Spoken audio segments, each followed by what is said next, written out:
Good morning. My name is James Kipkasi, Deputy Principal in Baringo North, Kapchepkor Technical.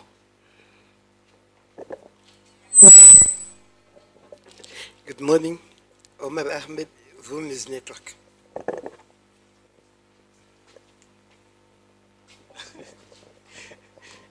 Thank you, members. I think we have all. Good morning. Wycliffe Masika, Manager Marungu Vocational Training Center, Taita Taveta County, Taita Sub-County.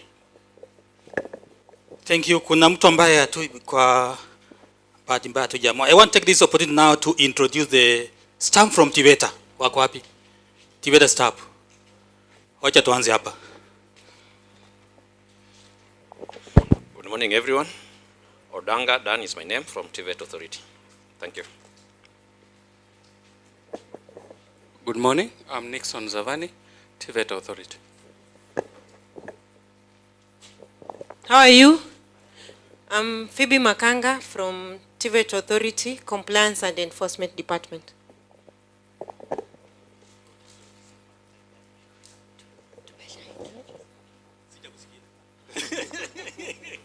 Good morning once again. My name is Mary Munyi from TVET Authority, Compliance Department. Thank you. Anachekelea kwa sababu anaambia ameintroduce, memwambia sijasikia kijiintroduce. You can see. Yes. Nilikuwa nataka ukoje kwanza niende hapa basi. Okay, thank you. Hamjambo nyote. Jina langu ni Paul Wanyeki na idara ya TVETA. Now we have other staff wako pale registration, so I want to give this one to our Director General so to introduce himself. Thank you. Yes, we want to take this opportunity to invite our directors, the county commissioner, the chief principal,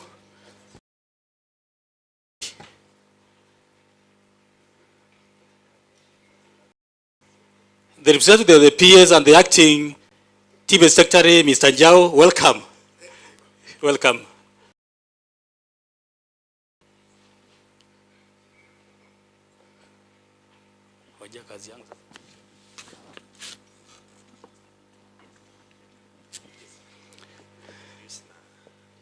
Yes. Thank you. So, DG, I think my work is done. The chair of the next session is you to now lead the other introductions. Thank you. Of course, the facilitator is Dr. Wanyeki. Welcome.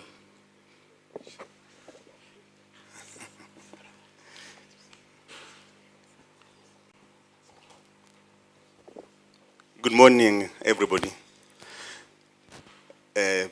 PS here represented by the Secretary TVET, Mr. Joseph Jau, the Chair of TVETA Board, the Directors, the County Commissioner, Taita Taveta, our host principal, CCs from various counties, mawaziri ambao wamefika, the Chief Officers, Directors from national and county governments, the trainers that have joined us from the various TVET institutions here present, representatives from other state corporations. I know KNQA is supposed to be in the house. If I can just see that hand from you're welcome, and all those that are represented here, distinguished guests, ladies and gentlemen.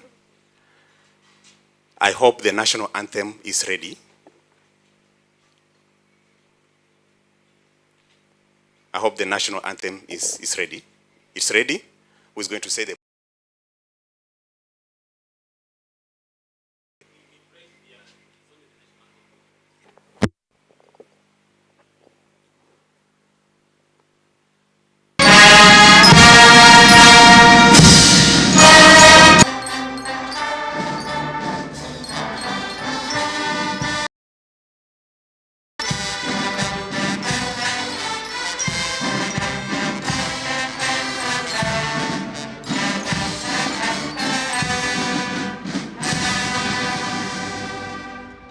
Thank you very much. We may get seated.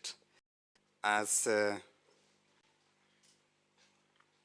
I welcome the host principal to talk to us. Karibuni sana wale mnaingia.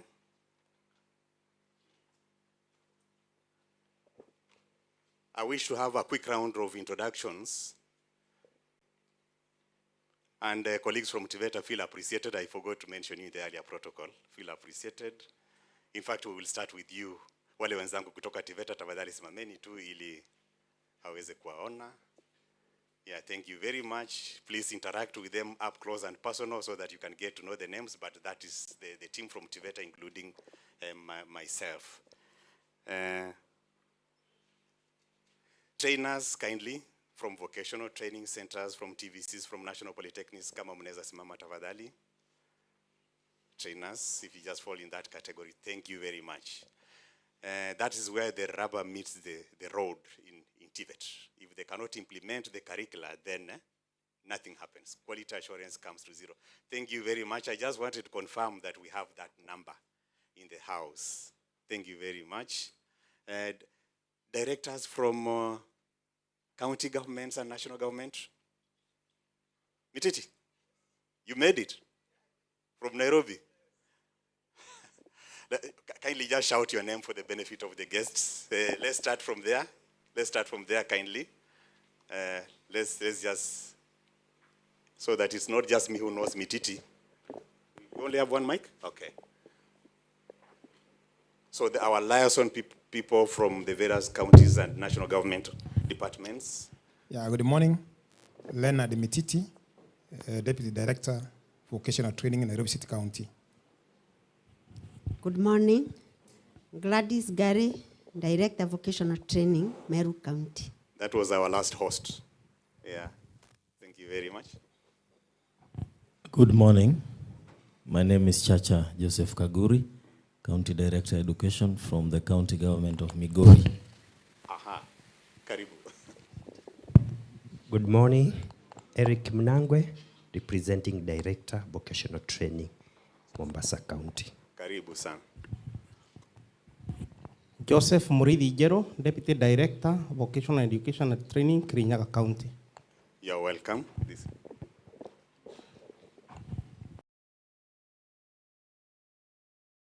Matthew Mutuku, Director, Kitui County, Deputy Director, Kitui County. As trainers as well, but I saw quite an array.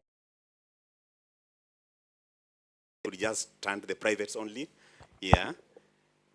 Thank you very much. And anything about qualifications, we have answers right here in the counties. If you can move them, we hear the names. Good morning.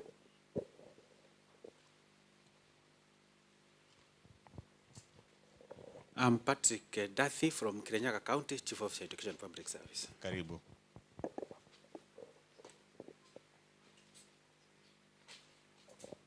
Good morning once again. I'm Gloria Mwasi, County Chief Officer of Education and Vocational Training, County Government of Mombasa. Karibu. So when we say this is a national function, that is principal you come to welcome us here, we have tuko na mawaziri kutoka counties, the CSMs. If you are here, waheshimiwa tafadhali mnaweza simama. Tafadhali. Yes, kindly. Just kindly, so we give you the respect. Hawa ni mawaziri kutoka counties. Let's hear the names. Yes, good morning everyone. I just said my name, though our chief guest had not come. It is development in Kitui County. Thank you.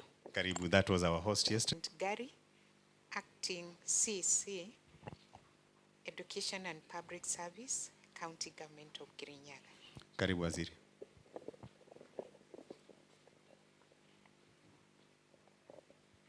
Good morning. I am Gloria Monikombo, member in the County Executive Committee, Department of Devolution, Public Service and Administration, and Department of Education, Libraries and Vocational Training Centers in an acting capacity, County Government of Taita Taveta. Karibuni sana Taita Taveta, mujisikie mko nyumbani. Thank you. Asante sana. Do we have the leadership of KENAPCO? the Kenya National Association of Private Colleges in here. Officials from CATI. Let's not miss out anybody. But PS, guest of honor, that is the array of guests that we have here. Madam, yeah, kindly, yes. Manzia?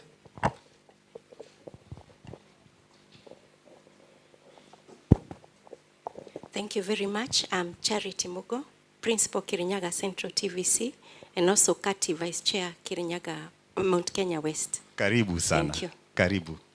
You are enough representation for CATI, and we are happy to have you here. Guest of honor, we want now to hear from the principal of Taita Taveta National Polytechnic. Karibu sana, principal.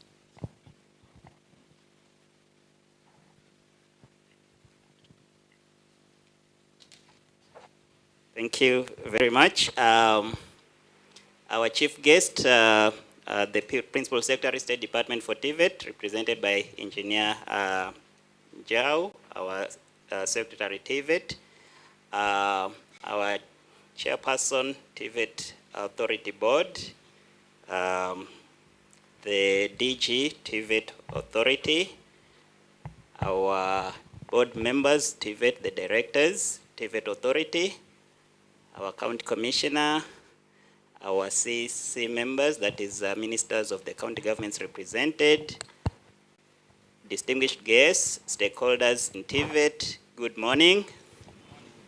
My name is Sho Kalama, principal of Taita Taveta National Polytechnic, and I'm delighted this morning to stand before you to basically welcome you to this institution and to first of all thank TVET Authority for choosing to bring this stakeholder engagement in Taita Taveta County, and in this case at Taita Taveta National Polytechnic. Karibuni sana, mjisikie huru, hapa ni nyumbani kwenu, TVET tuko familia moja.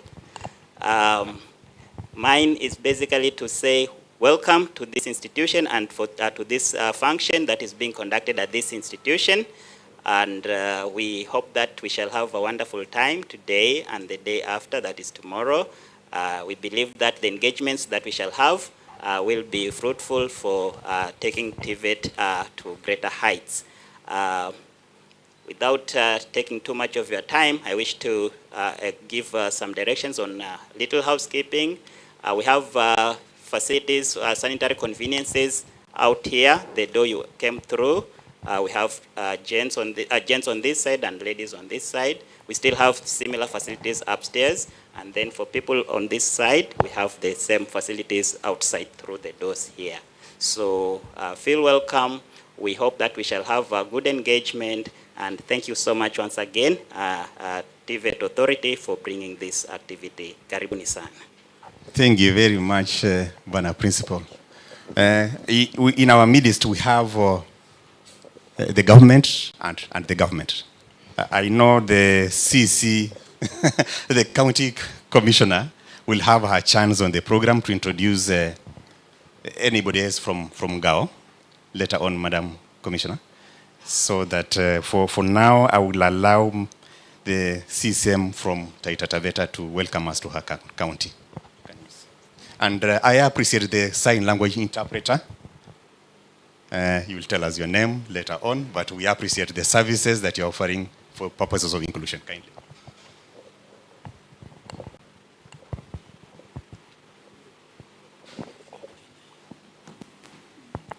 Good morning once again.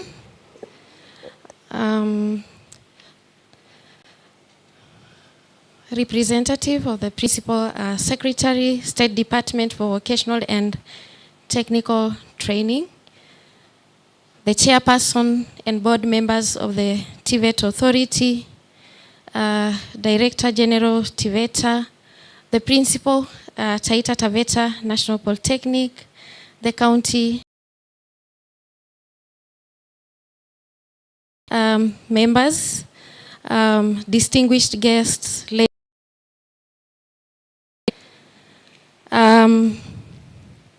it is an honor and pleasure to welcome you to the beautiful Taita Taveta County for this critically important TVET Authority Stakeholders Engagement Forum.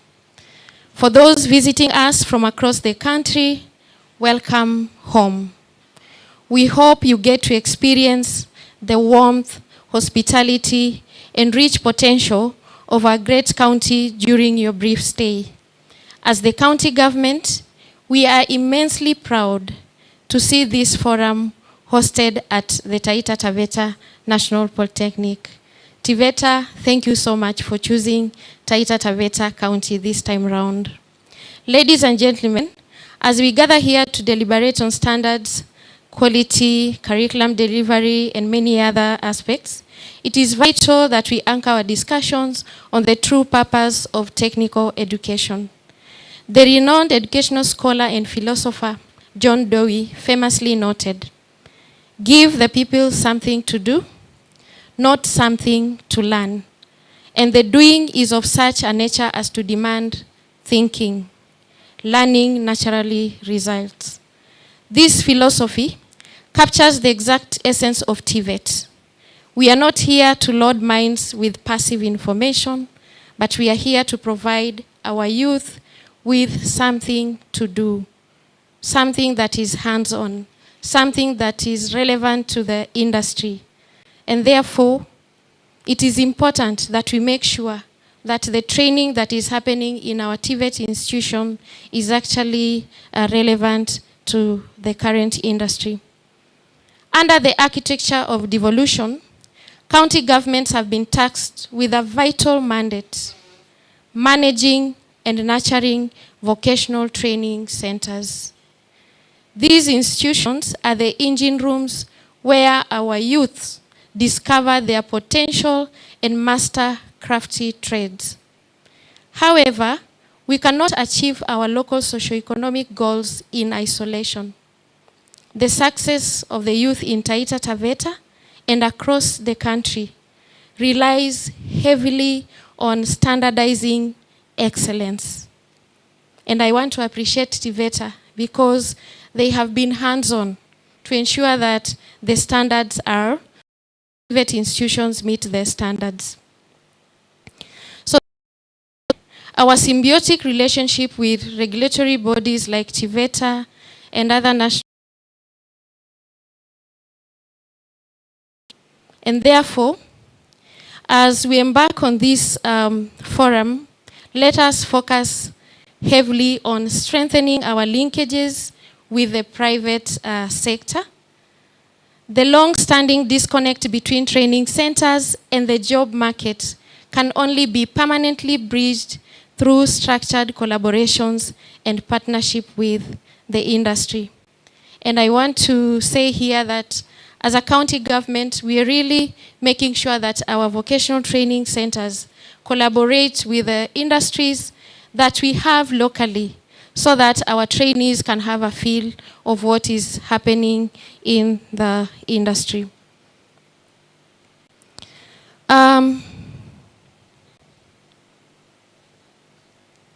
Again, as a county government, we recognize and appreciate the dual training policy. Why? Because it provides a blueprint to scale up dual training across our vocational training centers and, of course, the other centers that we have in our county. And I want to say here that dual training is actually a game changer. Why? Because we are splitting the trainees' time between institutional instruction and real hands-on industry exposure. So we ensure that education happens in tandem with what is happening in the industry. And therefore, to achieve this, our vocational training centers are highly encouraged to actively partner with our local enterprises and companies, however small they may be, so that the trainees get to see what is actually happening in the industry.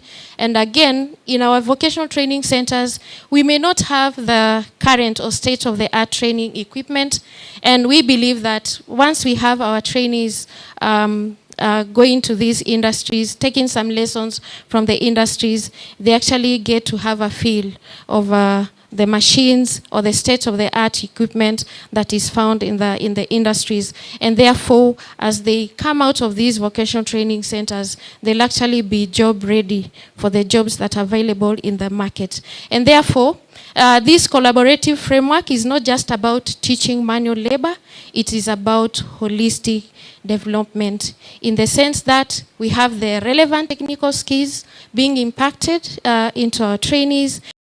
We have also the core competencies that our trainees, of course, pick as they train. And at the end of the day, we also have them equipped with a professional attitude. Living in a time where things have actually changed. We have the Gen Z with us, and their way of reasoning is totally different. And therefore, it is important they pick the right attitudes as they go out to the job market, and we ensure that they don't become misfits in the industry by ensuring that we collaborate in good time with the industry as they go about their training, so that we equip them with these attitudes like time management, team ethics, leadership, and accountability, so that there's smooth running of, the companies, or rather, we don't have that mismatch when they get to the industry. As I conclude, I want to challenge every stakeholder who is in here to view vocational training not as a secondary option. Why? Because we've had challenges, especially in our county. Why? Because people perceive the vocational training centers to be institutions for those people who did not perform well, in Form 4. And therefore, I am pleading that we view vocational training not as a secondary option, but as the primary engine driving the industrialization of our county and our nation. And again, I want to note here that Taita Taveta County, we are at an industrialization stage. Why? Because we have quite a number of industries that are coming up, and I want to assure our people and of course the youth, especially those who are training, that in the near future they'll actually get jobs in those industries. Like we have the rice milling plant in Taveta that is coming up. The banana plant is also coming up in Taveta.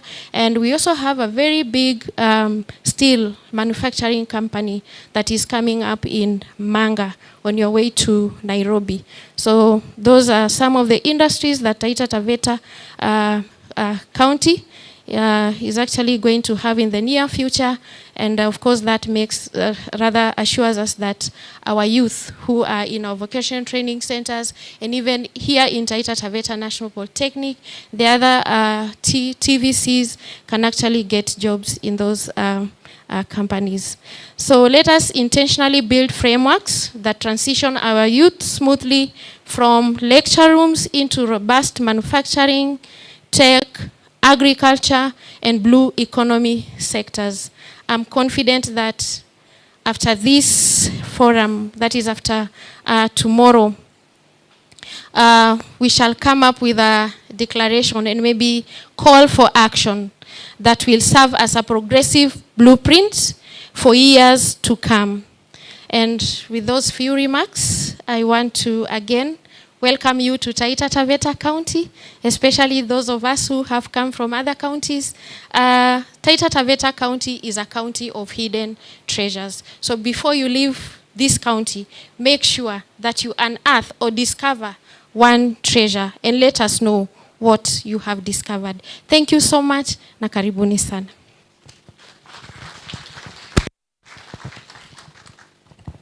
Asante sana, Waziri. Mwanzia, how do we appreciate the principal and Waziri in our style? Kindly guide us.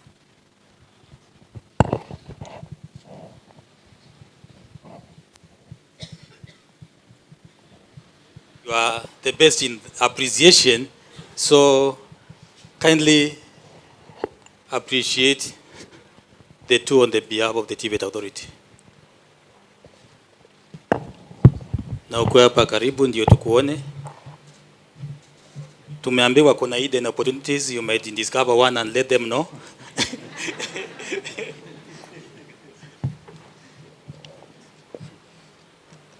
Thank you, Waziri and the principal, for welcoming us. We are happy. We are now welcome. How many of you were born during the Nyayo era?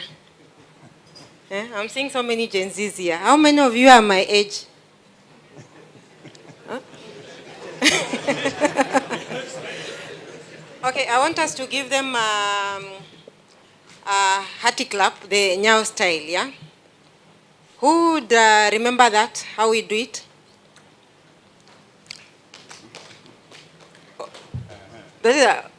Kuja sasa. Help me. I think we live during the same time. Thank you so much. Let's appreciate the Taita. Thank you very much. For as long as I remember, the Nyayo clap used to go like 1, 2, 3, karibu, 1, 2, 3, funga, 1, 2, 3, fungua, something like that, isn't it? So we can warm our hands for the two important guests that have spoke before us. 3, 2, 1, twende. Endelea. Funga. Fungua. Asante sana. Thank you. I think one thing that he has not done is wherever we are talking about Nyayo, tulikuwa tunaongea. Asante principal, asante ni. That was the Nyayo. Thank you. Thank you very much, Chief Guest. I think we are going on well, and just for the audience, we are streaming live on Facebook, so you can share the link out there for those who may not be here physically to as well follow us. But Chief Guest, my chair of the board, distinguished guests, ladies and gentlemen, I also want to make my remarks, but before I do so, besides the principal of Mwea from Kati, is there any other colleague principal of yours you have here? Please. Do we have any other? We still have room for. Kindly. Yeah, thank you very much. You know, I made a general call about Kati, and it may have been mistaken to mean officials of Kati. I meant the membership of Kati. Mwanzia, if I can steal a minute so that we can just hear the names and the institutions they are from, you are really welcome. The secretary himself is here, so you are in safe hands. Thank Karibuni. you. Again, my name is Charity Mugo, the principal Kirinyaga Central TVC from Kirinyaga County. Good morning once again. Tabitha Jesse, principal, Mwea Technical and Vocational College, Kirinyaga County. Those institutions use my number like customer care. They just SMS, we have applied for it and okay. Karibuni, finally I can put faces to them. Thank you. Veronica Chege. Good morning. Principal ya TVC, Kirinyaga County. Karibuni. Hello, good morning. Kiiru Kimani, Deputy Principal Academics, Nyandarua National Polytechnic, representing the Chief Principal, Dr. Jane Gitau. Thank you. Karibu sana. There's one more. One more.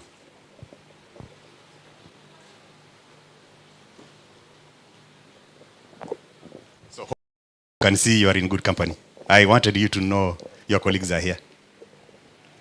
Thank you very much. I'm James Kipkazi, Deputy Principal Academics, Capchip Core Technical Baringo North, on behalf of my principal, L.L. Koros. Thank you very much.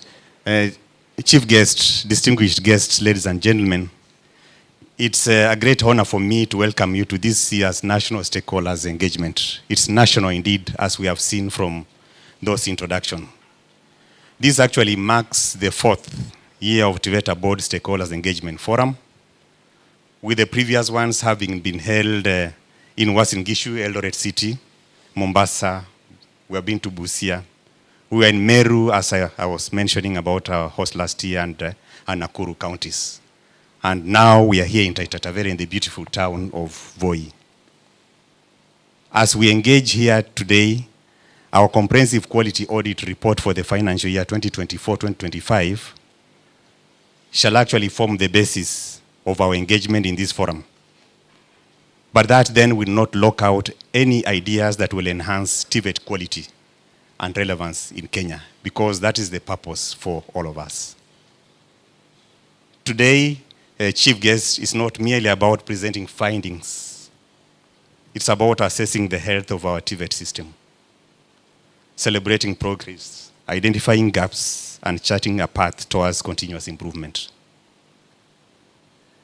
Ladies and gentlemen, it's important to note from the onset that quality assurance, as has been ably mentioned by the CSM from Taita Taveta, is a shared responsibility between training providers and the authority.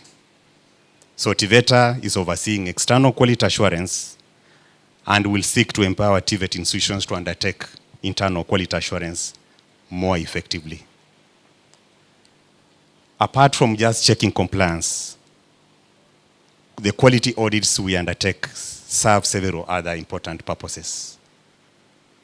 We visit you to check what you are doing because we want to monitor adherence to established standards. We want to understand institutional operations and challenges. We want to feel the ground. We want to identify emerging risks and opportunities. We want to provide evidence-based recommendations for improvement. We want to strengthen accountability and overall enhance institutional performance.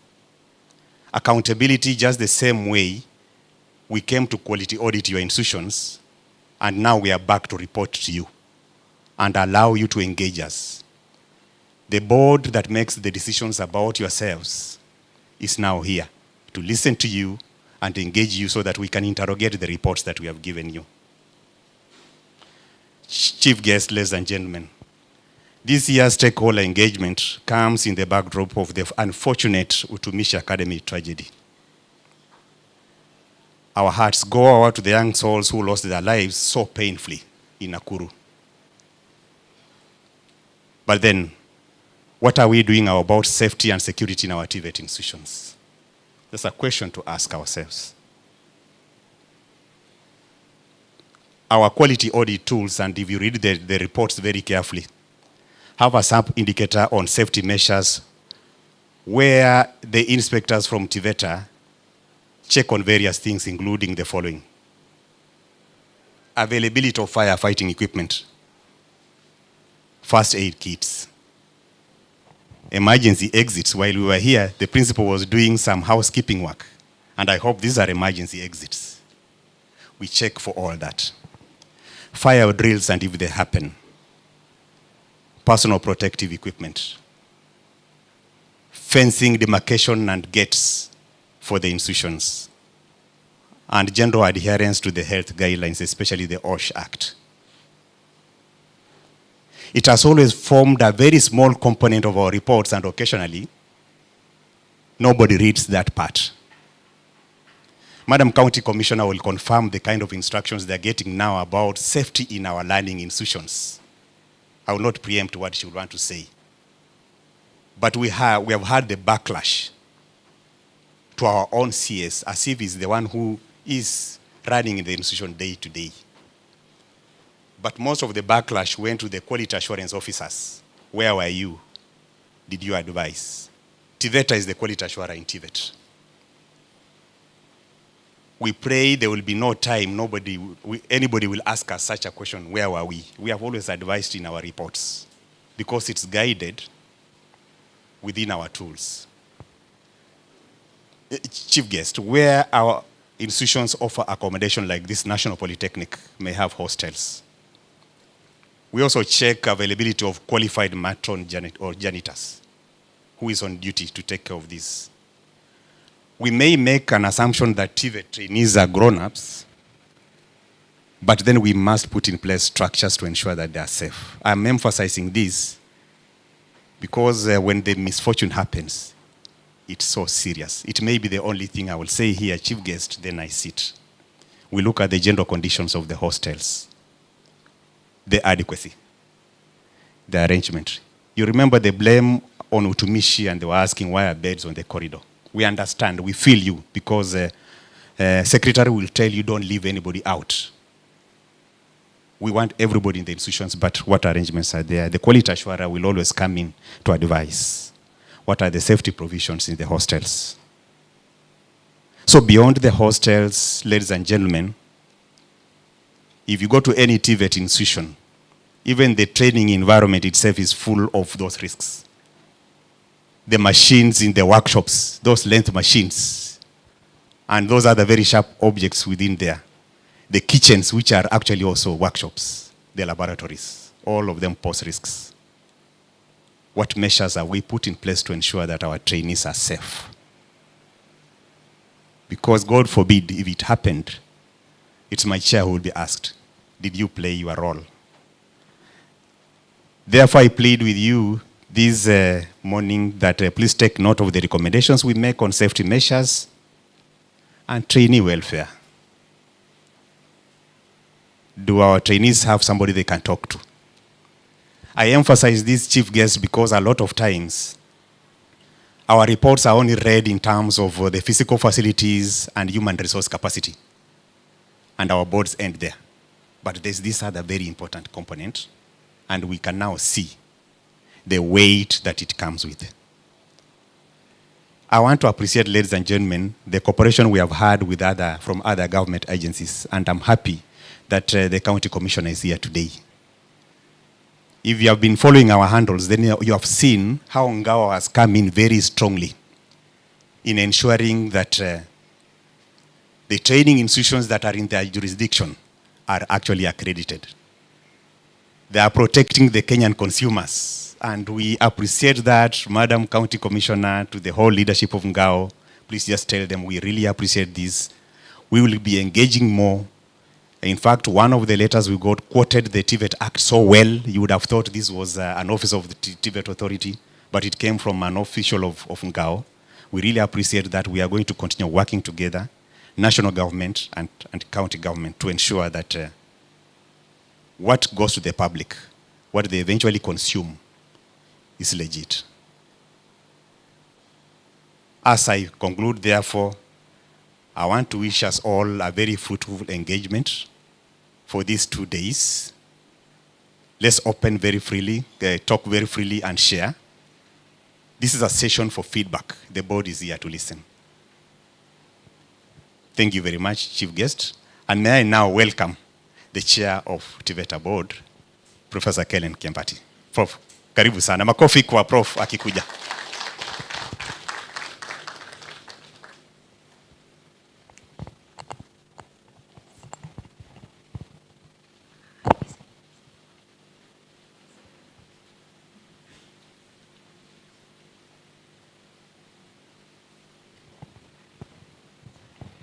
Thank you very much, Director General, TVET Authority, Chief Guest, the representative of the Principal Secretary, State Department for TVET, Engineer Jao, County Commissioners present here this morning, and especially the host, County Commissioner, the TVET Authority Board of Directors that are with me here, and technical staff from the TVET Authority also that have joined me.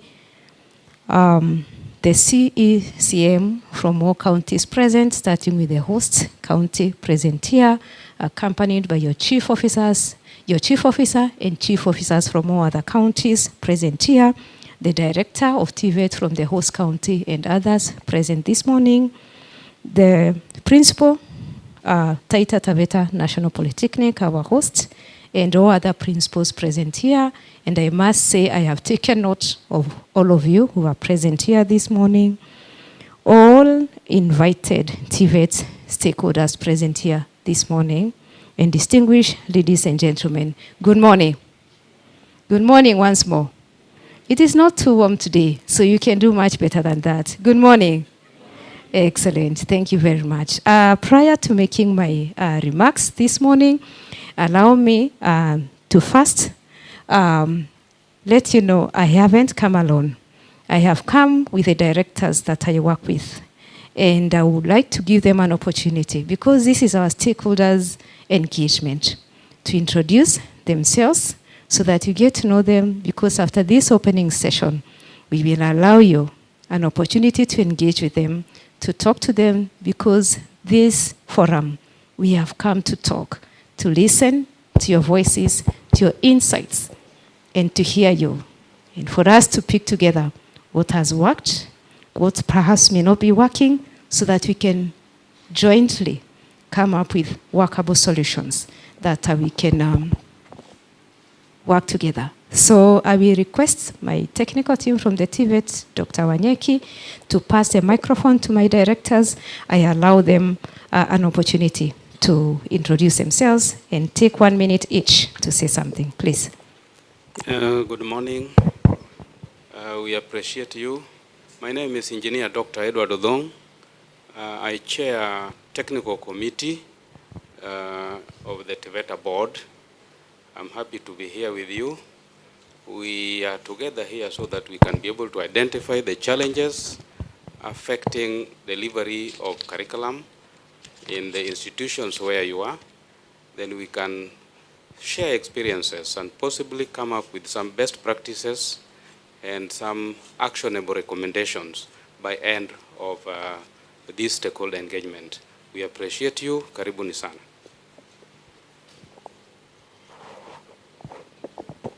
Good morning. My name's Dr. Julius Keter. I'm a board member and immediate chair of technical committee. Now I sit in the board as a member of technical and finance and general purpose. Chief guests, allow me to say just one or two that we are gathered today in this forum, and a forum is a space created for free exchange of ideas. And so we expect you to freely exchange ideas that will help us to shape the skills ecosystem in Kenya. As the CEC has said, TVET is the engine that drives socioeconomic development.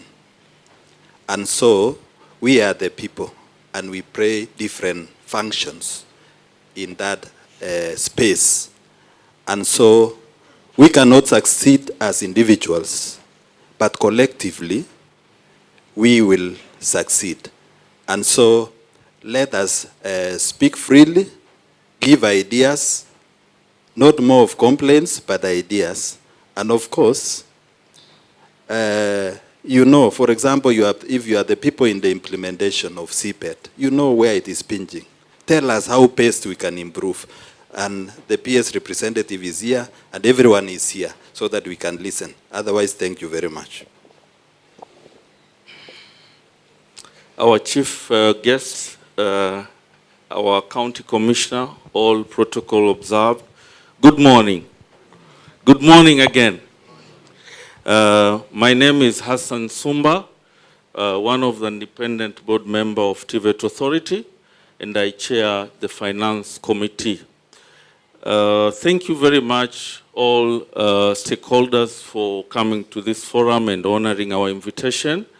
As my colleagues have just said, we will be more pleased to listen to you today, because your input, your insights will give us an opportunity to go back and deliberate and set strategic direction for TVET Authority in helping regulating the sector. And you are the people who help us in the ground. So we appreciate you, we applaud you, and we appreciate also we have many challenges within the sector, and we are supposed to solve them together as one family.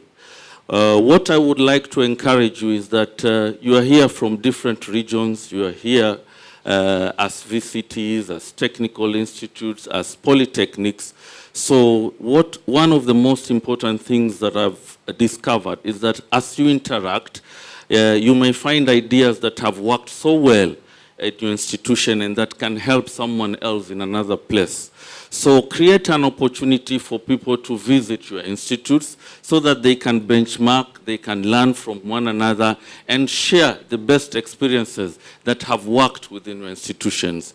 Otherwise, we thank you very much for coming, and we hope this will be a very fruitful engagement. Thank you very much. Thank you. Thank you so much, my colleague directors. I also want to bring you warm regards from my other 4 directors. We are not just the 4 of us. They are attending another equally important forum convened by the Head of Public Service, and so they were not able to be here, and they have sent me with warm regards, and they have told me that they will find another opportunity to engage with you so that they can also have an opportunity to listen to you. Prior to making my remarks, We are hosted in this particular county, of course, in the institution by the principal. However, the county commissioner is present here. And we had a warm welcome from her yesterday. And I would like to, first of all, before I make my remarks, and invite the representative of the principal secretary to invite her, make her remarks, and if there's any other county commissioner and other county officers that may have arrived, she can also take the advantage to introduce them. Please appreciate her as she comes. Thank you very much, Professor. Ladies and gentlemen, good morning. Our chief guest, Secretary TVET, Bwana Joseph Njau, Madam Chair of the TVETA Board, members of the board, fellow directors, the TVETA Authority staff, heads of institutions, CECs present, chief officers, trainers, ladies and gentlemen, good morning once again. Before I make my remarks, I don't know how many NGA officers are here. There's an invitation to about 19 other counties. Yes. Anyone? I will represent them nonetheless. My name is Linda Okola, the County Commissioner for Taita Taveta County. I'm very happy to see people I've worked with. We've worked a journey in the education sector, Bwana Njau, Nyongesa, Mwanzia there. We were, tukiwa wadogo bado, let me say that. We were in the ministry those days and a lot was happening. By then it was just a department of quality assurance in the ministry, and your presence here and the fact that there's a board in existence means that there has been growth. There has been growth, and that's why the expansion is to accommodate this kind of growth. I know a lot will be said during this forum. First, I want to welcome you and assure you of two things in Taita Taveta. Kitu ya kwanza, hamtapatana na jam palipopote, so makofi kwa Taita Taveta. We do our things on time. We are always not in a hurry. We do our things on time. So of course, hamtapatikana na jam. Kama wale wametoka Nairobi, I assure you, you'll be okay. The other thing is, I assure you, nobody will mug you. Hautanyang'anywa simu hata ukitaka kuongea nayo nje ya gari hivi. I assure you that will not happen in this county of ours. We are peace-loving people and we respect other people. Many will be said in this forum. Yesterday we had a very good engagement with the board, chaired by Professor Kellen, and we discussed a few things which I think they'll also take into cognizance. But Madam, I want to tell you that right after you left, there was a young man who was waiting outside. And when he came in, he introduced himself. He really insisted, because sometimes you tell them, kama ni barua, peana tu itareceiviwa, then we will act on it. But he insisted on seeing me. I don't know if he had wind that you are around or something. But this is a young man who has, he has trained in whatever field he has trained in, but not meaningfully employed. However, he is not wasting away where he is. He has discovered a niche and is tried to fill it. So they've created an organization where he looks at other idle youth who have not been absorbed in any system. They have been trained through these institutions. They have their skills, electricians, they are plumbers, they are people with different technical skills. Once he identifies them, they just sit vikao vya vijana, not drinking or alcohol or anything. So they just sit and strategize. Who can we target to share these skills? Because you see now my fingers are burning. I'm an electrician, sijapata kazi. I may forget how to do wiring. Sini kweli? So they just gather the youth around, and for them, he told me they just gather them on Saturday afternoon and maybe Sunday afternoon after church, when they know you have shughuli zingine, and then they start training them on these skills informally. Because you see now they have no way of registering. I don't know what you would call that institution. Yes, but they are trying to pass on skills. And he said for him, they just want to have a different caliber of youth here in Taita Taveta. So they go to churches. When they talk to the pastors, they allow them some room in the church. Manake kanisa ziko na madhabahu, alafu it has other recess rooms. So they are allowed maybe that afternoon. Nasema leo tutafunza watu. Anybody who is interested in knowing about plumbing. So once they get a few people who are interested, they can discuss, waseme okay, tutaenda kwa hardware, maybe a pipe, maybe those rivets, this is how much they cost. So they cost share, and then now they teach them. For example, nini yako ikiharibika, this is how you do it. And I thought that was a very interesting concept. I don't know how we would put it into, unfortunately now when we take some of these things, we charge them.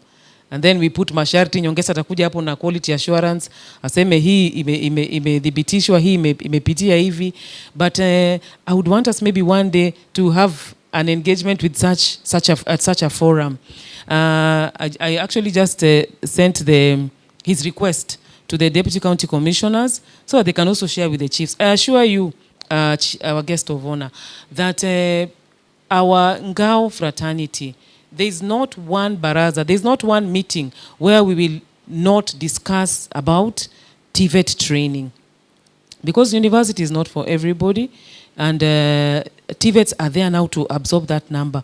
But we don't have enough people in our institutions. I remember one of these days, Bona Principal, one of your officers came for a meeting in my office, and before he left me with the flyers and said, Madam, tafadhali tusaidie kufanya nini? Kupata wanafunzi. So there is always something we always encourage. Youth wakikuja unawaambia tafadhali mupitie kwa the nearest institution, just register for something. I don't know if probably the courses we offer are not inspiring. I don't know. Maybe we can have a discussion about that. The other thing we discussed, ladies and gentlemen, was the issue of just destigmatizing some of these courses. You know, when something happens to you, the first place you'll run to, for example, if you've been attacked in one way or another, so you'll go to the police. But we are the first people to start cheating the police that ni watu wa D+. You have stigmatized the police, you've stigmatized these security agents, and yet they are the first responders to those scenes. Before the parents even saw the casualties at Utumishi Academy, it's the police we found there. You found the Ngao team there already. They're the people who responded first. So now tukiwadhalilisha, are we being fair as Kenyans?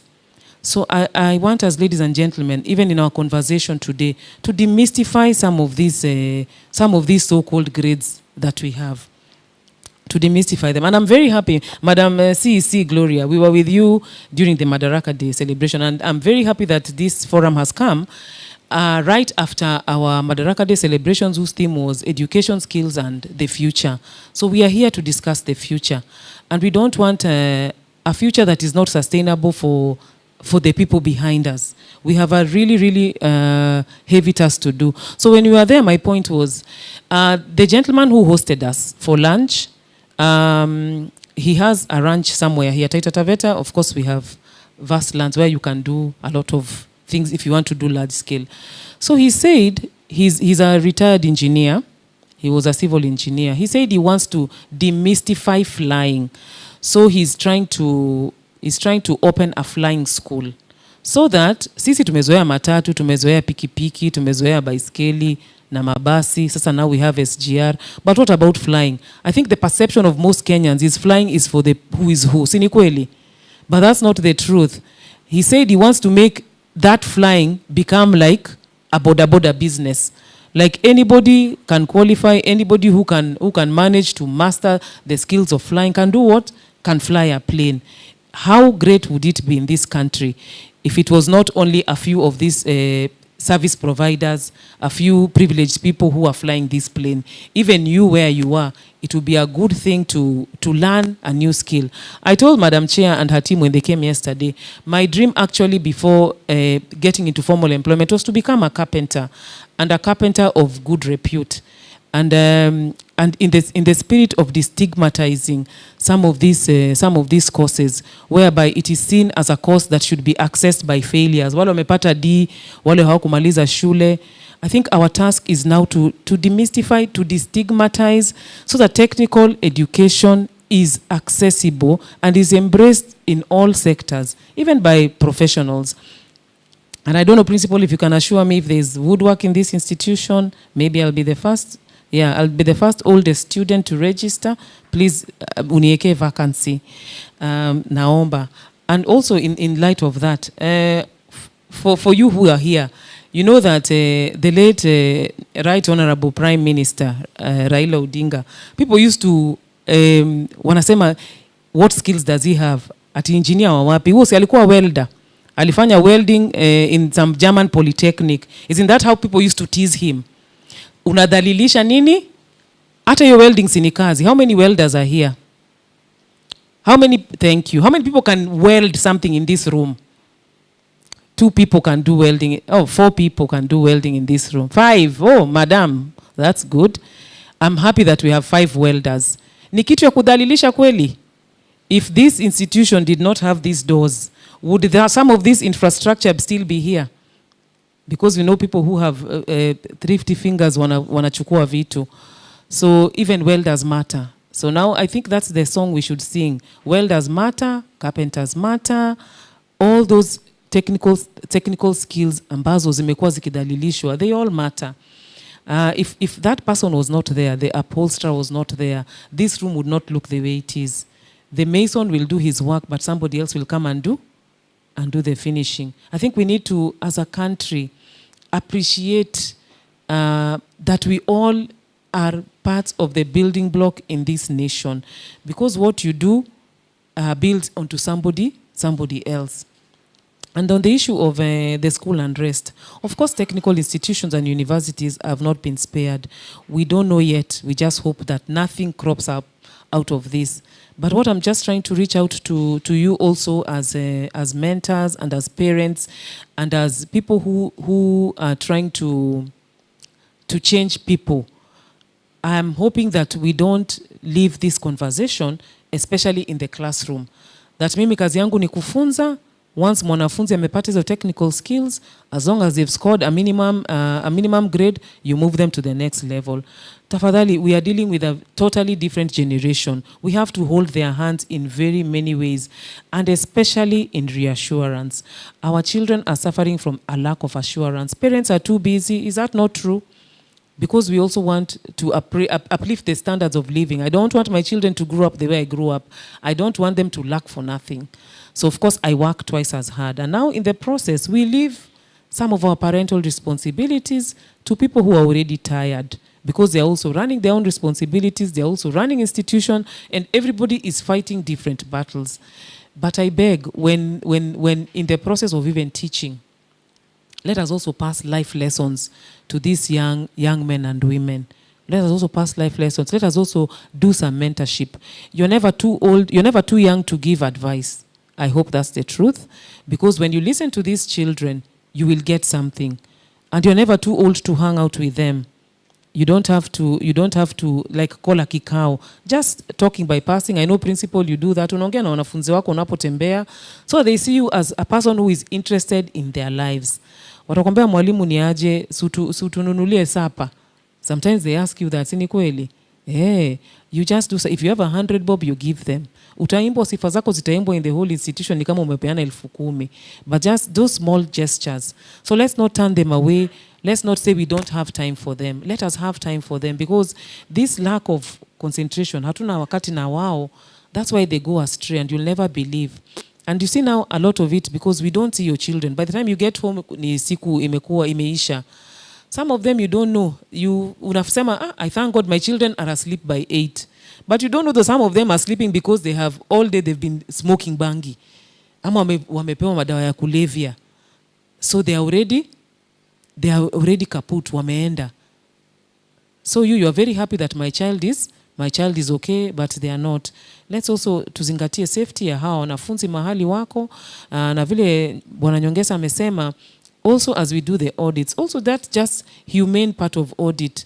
And I don't know if the part of the audit is even asking the users of these services about their satisfaction. I know we usually give those what are they called? The survey questionnaires. Mtu anajibu tu, and it's very impersonal.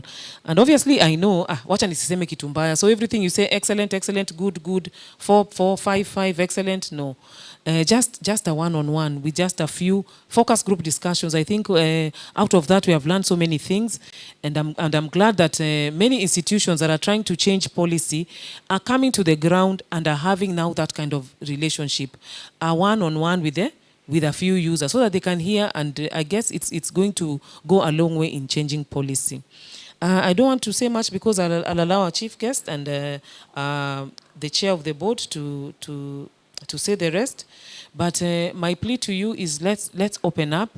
If you have an idea, which you can even get from some of these young people, and I can tell you we have done that, let us revise. I know the schedule is usually 8 to 5 or 9 to 10 or whatever time, but can we be flexible and allow some flexible time for a group of people who we cannot accommodate? I was telling Madam Chair yesterday that there are a lot of girls in this county who have, of course, fallen off the horse due to pregnancy, and because of stigma, most of them don't go back to school. How do we absorb these girls?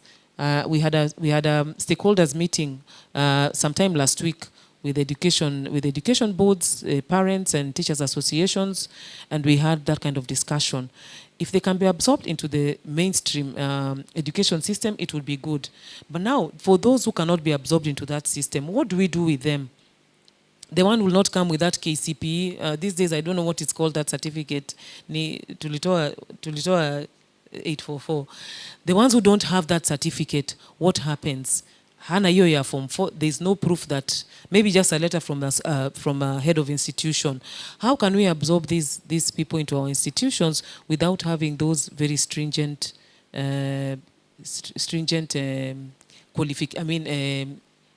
what do you call them? Requirements? Can we do something about it?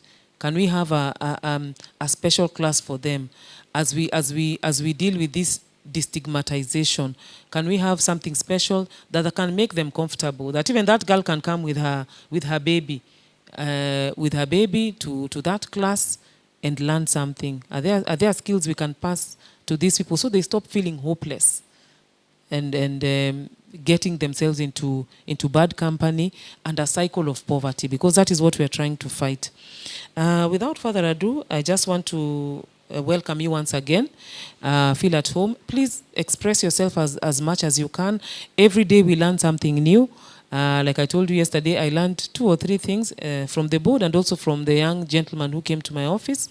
I pray that as a country, this is a forum that will now determine how we deal with these people who have not been captured in some of these big institutions. But for me, what I'm leaving you with, it is let us destigmatize these courses, let us demystify TVET so that it's accessible and available and also affordable to our young men, and also for people like us who want to gain other skills.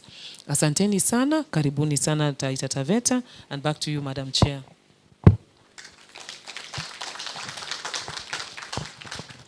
Thank you. Thank you so much, Madam Commissioner, for those remarks, and especially for the success story that you have shared. We love to listen to success stories. And so, ladies and gentlemen, then this afternoon, I am extremely delighted to join our key stakeholders this afternoon to disseminate the 2024-2025 financial year TVET Quality Audit Report. And really, this occasion is very, very special to me as a chairperson of the board of TVETA. The reason why it is special, it is because it's my first stakeholders engagement activity that I have taken or undertaken since my appointment. And therefore, I am so honored, and also by the confidence that has been bestowed upon me by the Ministry and the State Department to serve in this capacity, and most important, to contribute to strengthening the quality, and we underline the word quality, relevance, and credibility of technical and vocational education training in Kenya, a sector that is very, very close to my heart.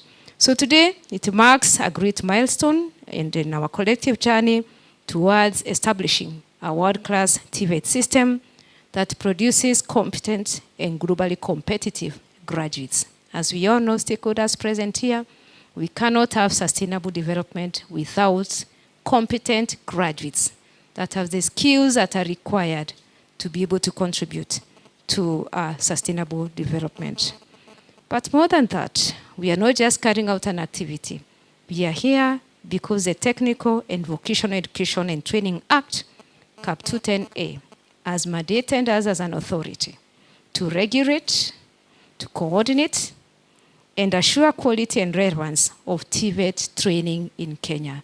So today we are here to conduct an activity that is within our key mandate as an institution. And that is why this engagement is very central to us as an institution. One of the most important tools that are available to us as an authority is the quality audit process. Why? Because through this quality audit, we are able to assess institutional performance, monitor compliance with established standards, but most important, identify areas that require improvement and support institutions in strengthening their quality assurance.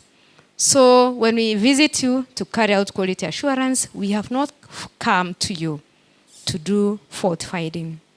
We are simply exercising and using the instruments for continuous improvement for all of us, not just the authority or the institutions, because all of us are work in progress, but most important for institutional excellence and accountability. Accountability to citizens, to the regulators, and to every other key stakeholder that you work with. Therefore, to provide an opportunity to evaluate whether institutions remain compliant with regulatory requirements and also being responsive to labor market demands, and most important, aligning to national development priorities. So then, coming straight to the audit that we will be disseminating during this forum, the audit was undertaken during the 2024-2025 financial year, and it assessed 7 critical areas. It assessed areas to do with leadership, management, and governance practices that we have put in place, the physical resources available, the human resource, training delivery, program evaluation, trainee support services that you provide to your trainees, and most important, innovation, research, and cooperation.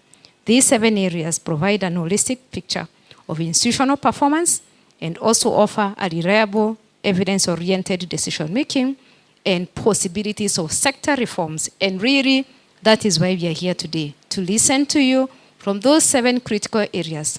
What are some of the lessons you've learned? What are the best practices you have picked so that we can integrate them and continue working together as stakeholders in the sector?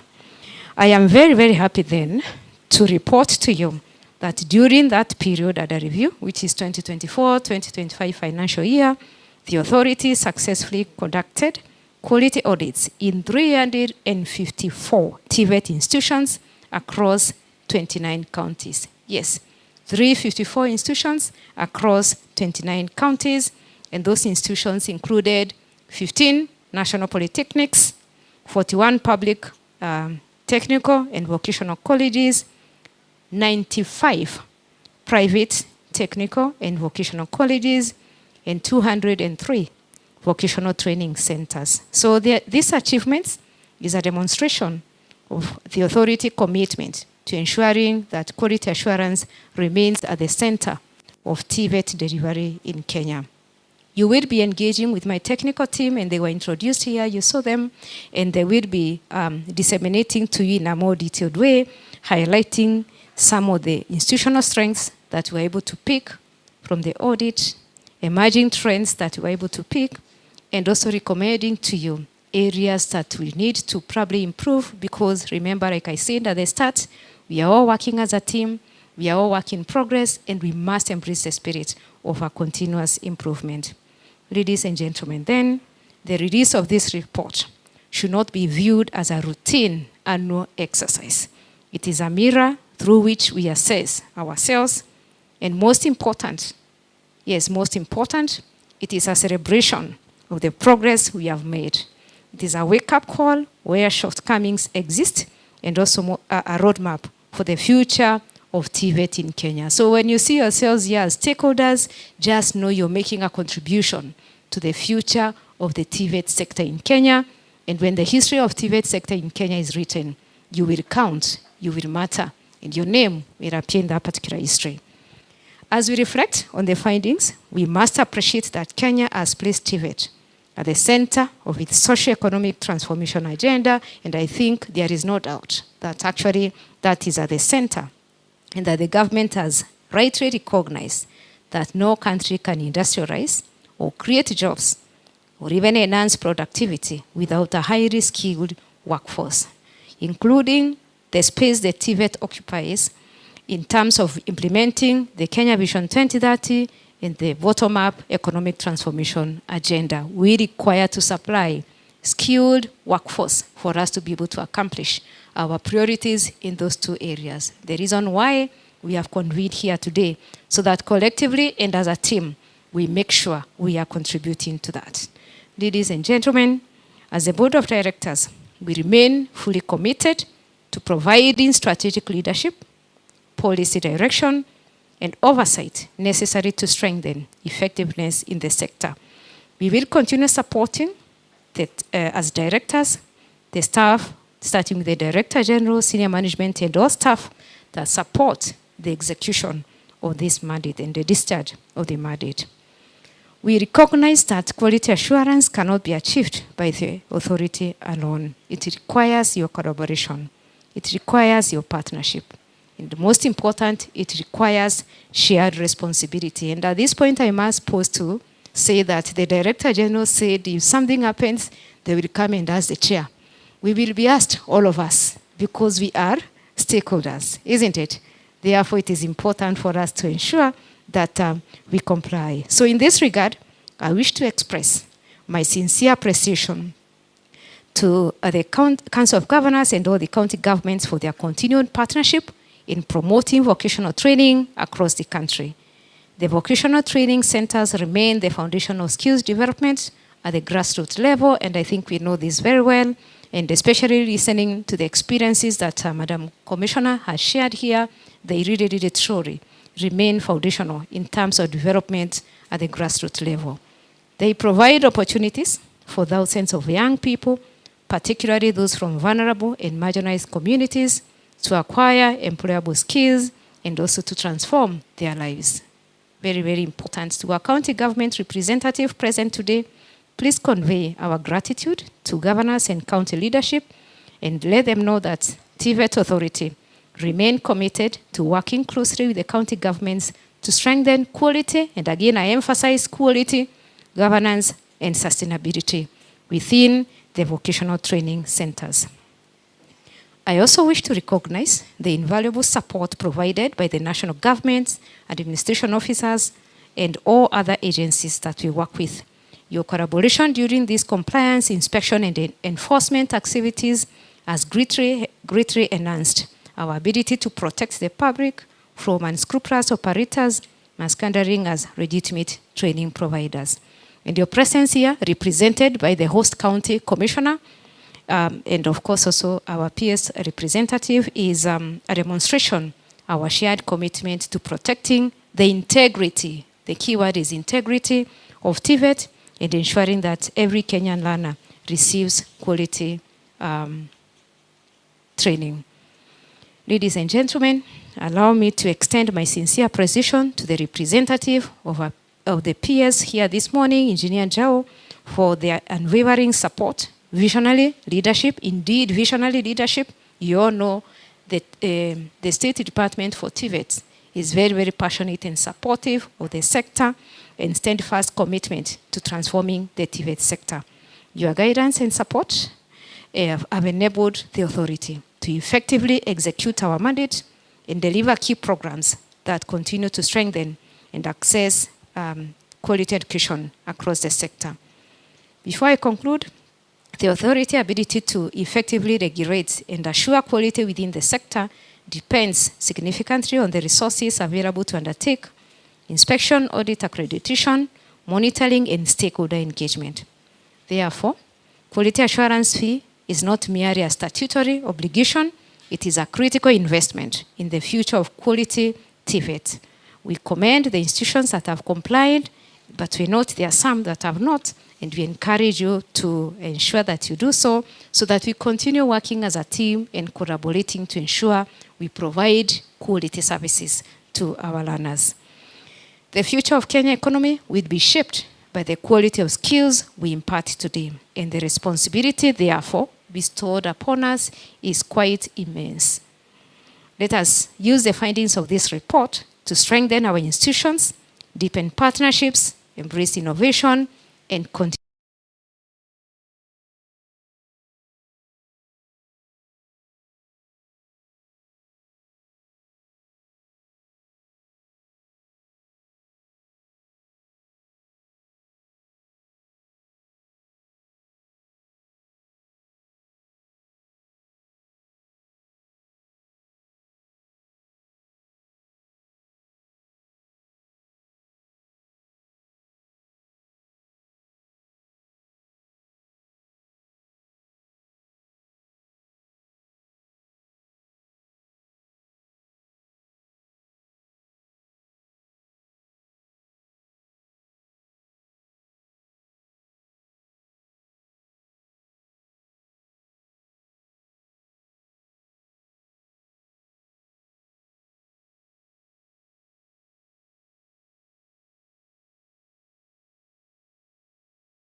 Thank you so much, Chair.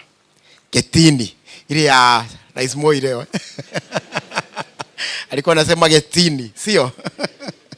So, the county commissioner, who happened as here said to have been my colleague, the chair, the board, all the principals present, the CECM members, and all the chief officers, and all the members of the county government, and all our other stakeholders present, good afternoon.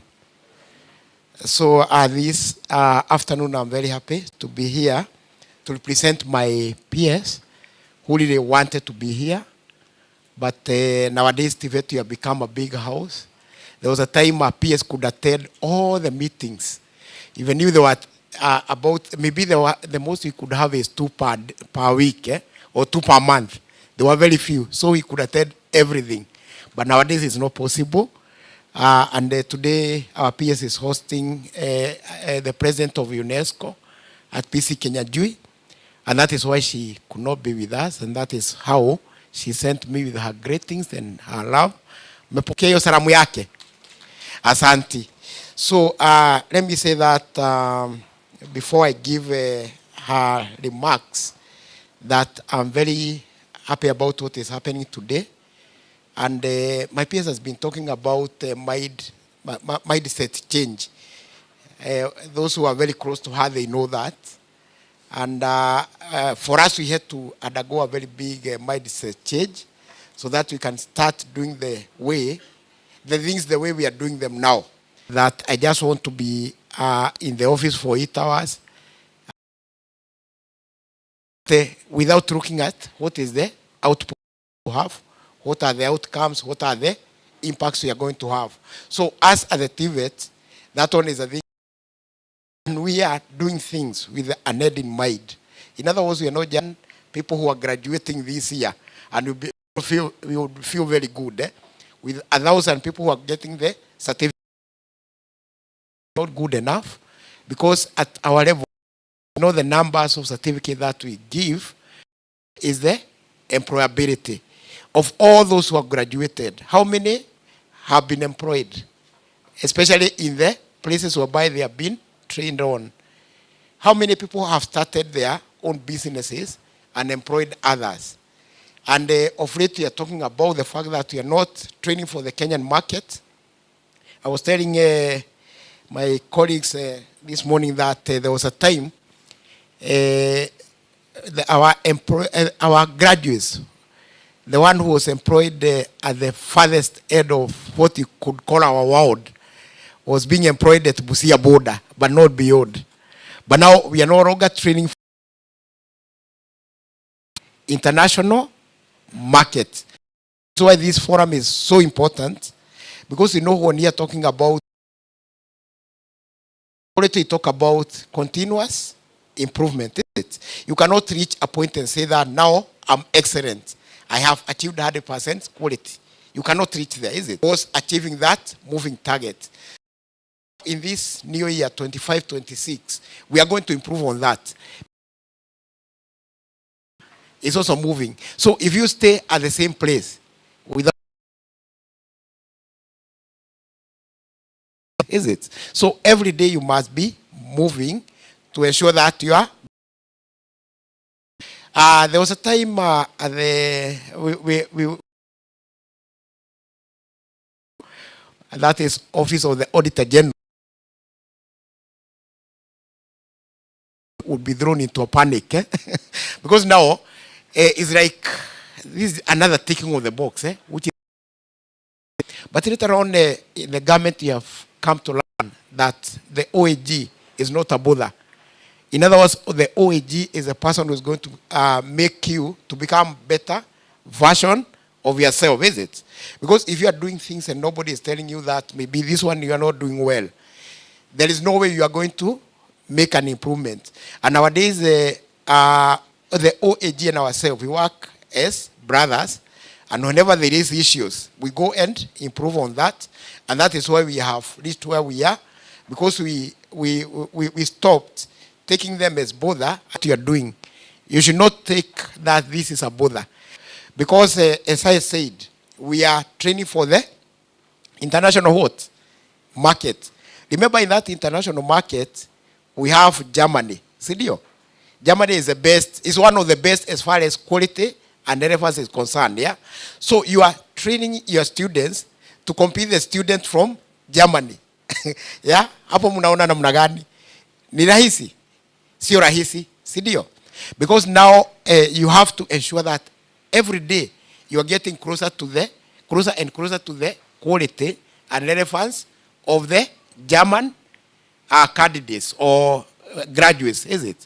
So that now, as those German graduates are competing for those international jobs, even your students are going to be part of it. And the chair and the county commissioner, I want to say that we are almost getting it right, because for the first time we have been able to export labor to UK in the tune of 3,000 so far, what we call the seasonal jobs. And it is not easy for somebody who was your colonizer exporting skilled labor to him. It's not easy. So we are almost getting it right. But we should not sleep on our laurels. We must continue being better and better so that we can even dethrone them. Yeah? So that instead of us going to their places for further learning, they'll be coming to Kenya. Because that is the kind of vision we had when we started what we are calling the TVET reform agenda. We are saying that we want Kenya to become a TVET tourism destination. Just like the way you know that India is a what? It's a health tourism site, is it? Because people go there for treatment, because of the good treatment that they have. And also, when they are being treated, they are also going to be tourists, is it? So in Kenya, we can work very hard and ensure that we are going to qualify as a TVET tourism destination site. And I want to say thank you to my brother Ashok Kalama. I was telling him that the last time I was here, this school was looking like ni kama jangwa. Ulikuwa unaona mti moja hapo, ingine 1 kilometer away, but now it is a forest. And there is cabros all over. There are good buildings all over. Those days you could enter into this institution from every corner, every direction. There was no fence. But you have done a lot. That's the kind of improvement you're talking about. And we must not see somebody pointing to those issues as though they are witch hunting us, is it? But we should see these people as our stakeholders to make us become better and better. So that is what I wanted to say for now. I am not going to talk much. I like talking a lot. But today I'm here for and on behalf of my peers, Dr. Esther Zara, Muoria. And this is the message that she has sent me with, and I'm going to deliver it to you as she has given it to me. It is a great pleasure to join you today during this important TVET National Stakeholders Engagement Forum. At the outset, allow me to convey greetings from the Principal Secretary, State Department for TVET, Dr. Esther Dhala Muoria, who is unable to attend and whom I have the honor to represent. Ladies and gentlemen, this forum comes at a very important time for the TVET sector in Kenya. As a government, we continue to recognize technical vocational education and training as a key pillar in driving industrialization, job creation, youth empowerment, and economic transformation under the bottom-up economic transformation agenda, variously known as the BETA. The reforms currently being undertaken within the sector are intended to ensure that TVET institutions produce graduates who are skilled, innovative, globally competitive, and responsive to labor market needs. I am pleased to know that the TVET sector has continued to register significant growth over the last 2 years. Student enrollment has increased tremendously from approximately 275,000 in the year 2022 to over 700,000 trainees currently enrolled in TVET institutions across the country. This growth is a clear indication that Kenyans are increasingly embracing TVET as a credible pathway for skills development, employment, and entrepreneurship. The government has continued to implement key reforms aimed at improving the quality and relevance of training. Among the major reforms is the continued implementation of the competence-based education and training, CBET. Through CBET, emphasis is being placed on acquisition of practical competences and industry-relevant skills rather than purely theoretical learning.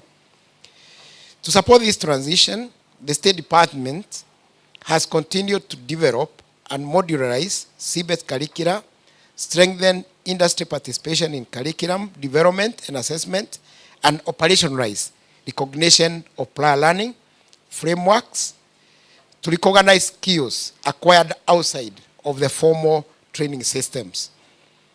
In addition, deliberate efforts continue to be made toward modernization and expansion of TVET institutions.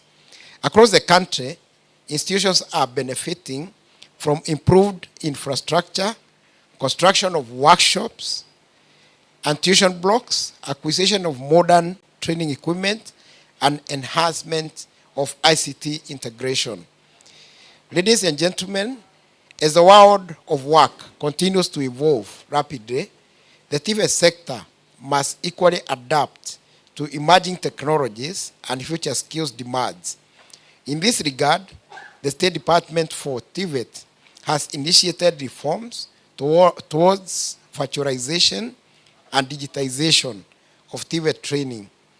These efforts include integration of artificial intelligence, virtual reality technologies, smart simulation systems, and digital learning platforms.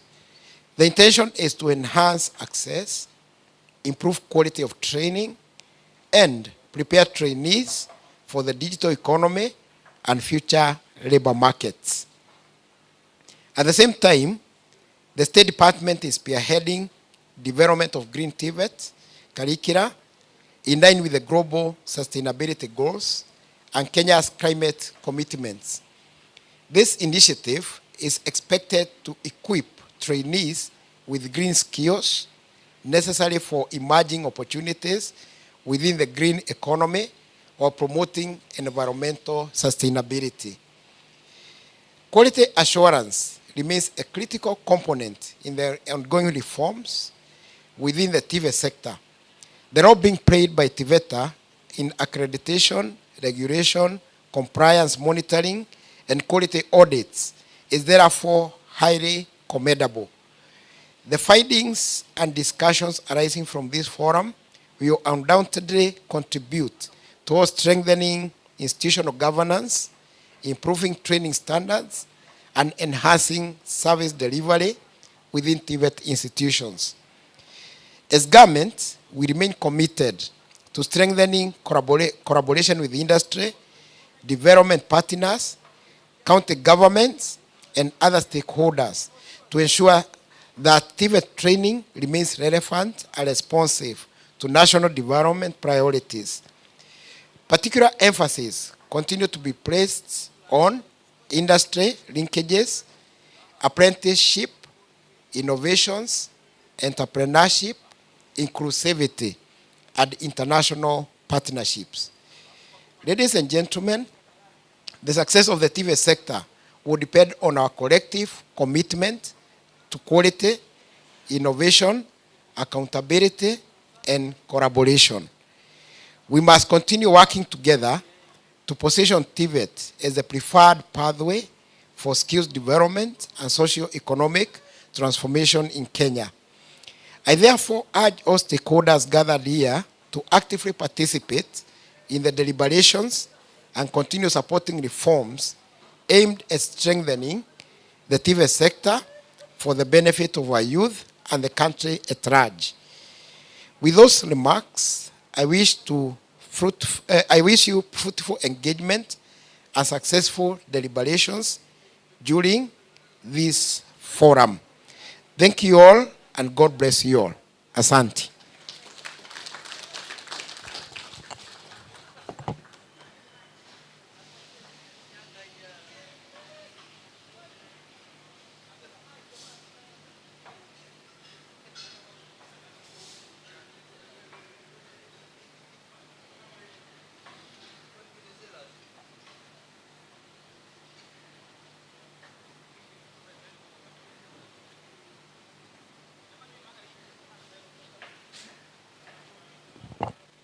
Secretary Njau, on behalf of the PS, that was EE, exceeding expectations. Makofi ya nyayo kwa Bwana Joseph Njau. Moja, mbili, tena, funga, fungua. Asante sana Bwana PS, and we are happy. We want, now that this is officially open, we want to transition to the next stage where the report we are looking at is going to be shared with you. We are going to be advised by the Secretariat, whom I'm going to introduce shortly. But along the way, a few more participants joined us. So kindly, Alfred, if they can just introduce themselves, we want to appreciate everybody in the house. Many things are happening. Yesterday, Waziri Joyce hosted us in Kitui County. And the governor called almost the whole cabinet to his boardroom. And it was very interesting. Those who came here. Waziri, I could see the fire. They're here, finally. Participants present, good afternoon. My name is Penina, Government of Baringo, the CC in charge of vocational training.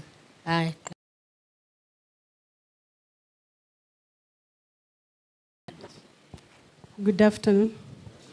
My name is Anne Chewoche. Thank you.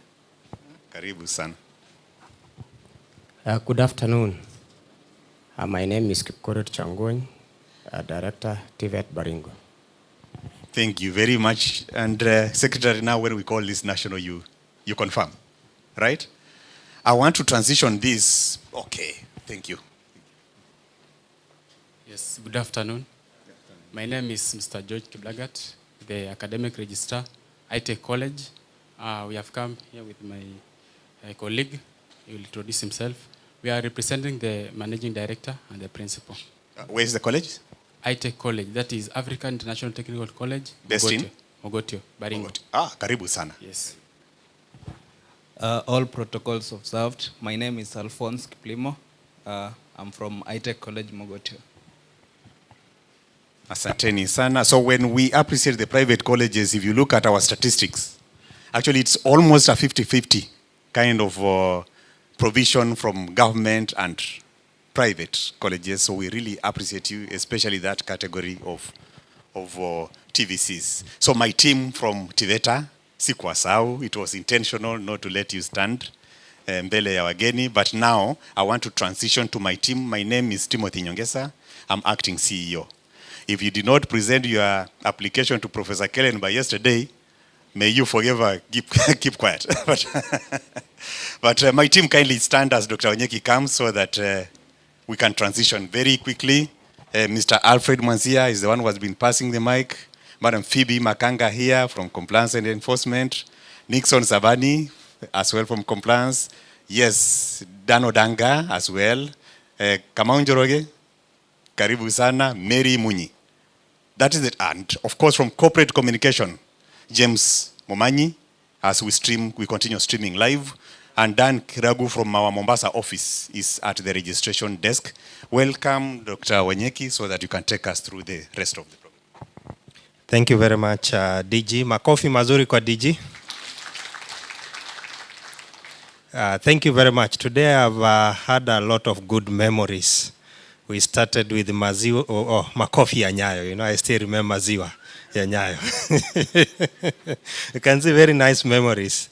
Then DG came up with a very good tonal. I never knew you have that talent. We are discovering the hidden treasures.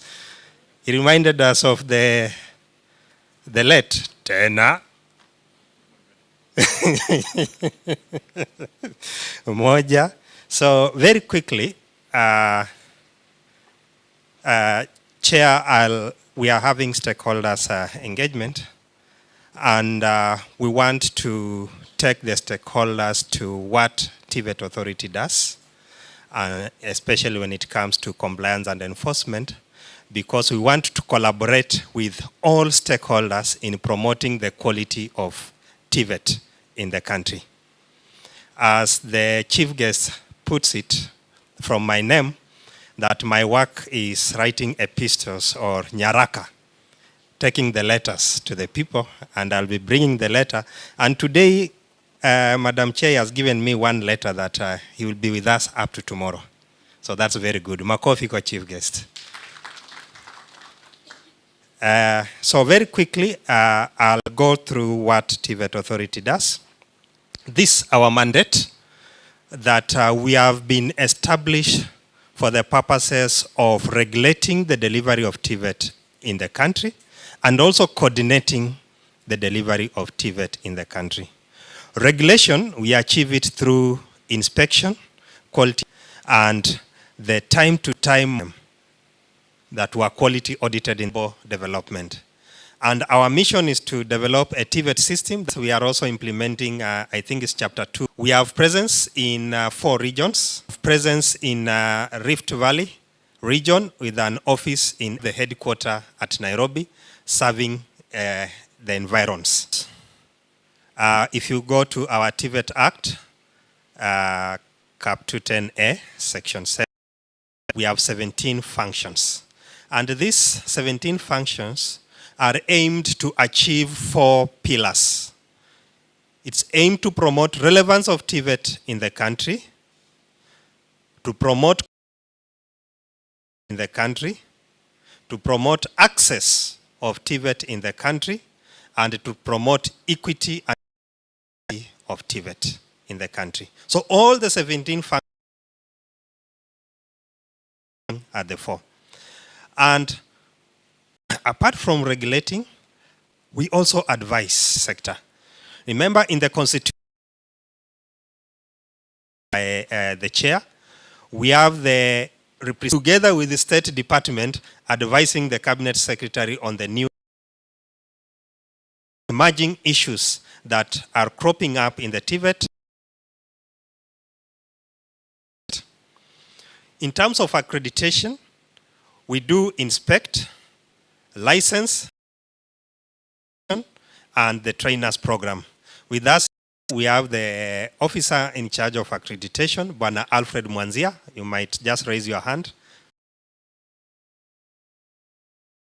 Right now, thank you, sir. Quality assurance, we undertake regular quality assurance, our target is to ensure we visit each institution at least once in 2 years.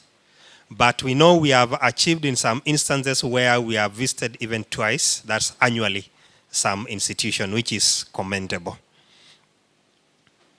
As I mentioned, we promote access and equity. This one is through accreditation of new programs, accreditation or licensing of trainers, ensuring that only licensed trainers are allowed to get into our classroom.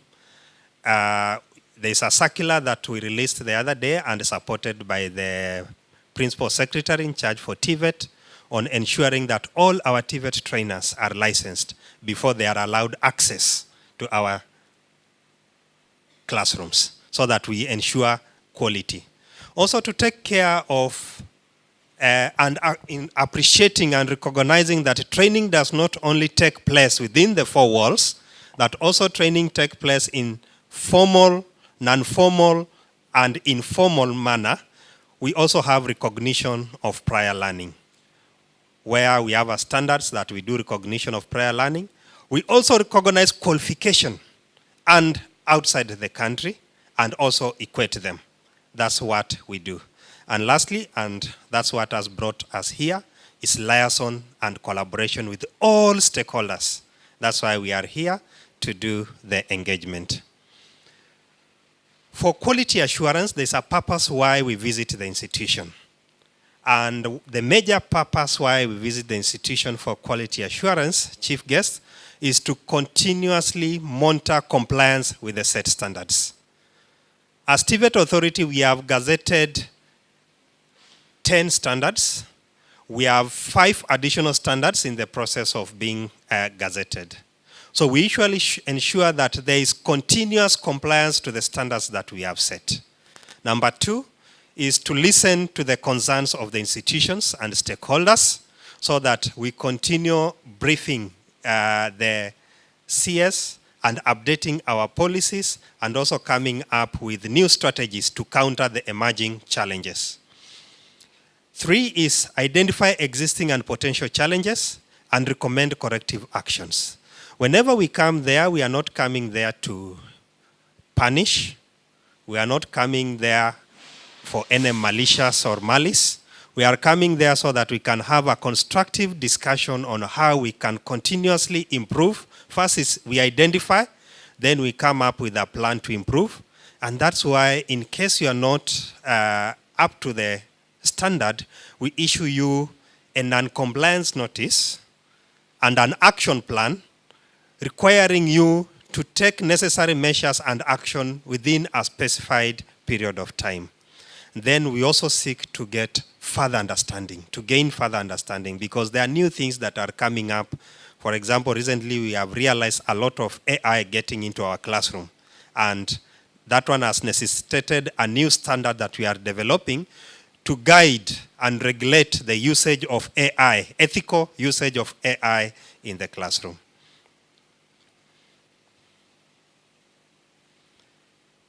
We usually use an audit tool. This chief guest is to ensure that we are very objective and not subjective. Our audit tool is very comprehensive and it has 7 areas that we usually check.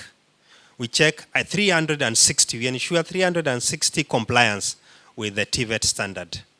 We look at the leadership, management, and governance. This is where we want to find out whether the principal or the manager is qualified, the board is properly constituted, all the management documents are well maintained. That's what we look at that point. You can have a well-constituted board, but you are not frequently holding the board meetings, or you have not even constituted the board committees. So this is what we check under leadership. Also, we check whether you are subjected to audits on the issue of accountability to ensure that there's prudent utilization of public resources, especially for public institutions. Also, fiscal resources. This is an area that is of interest to us and for the quality.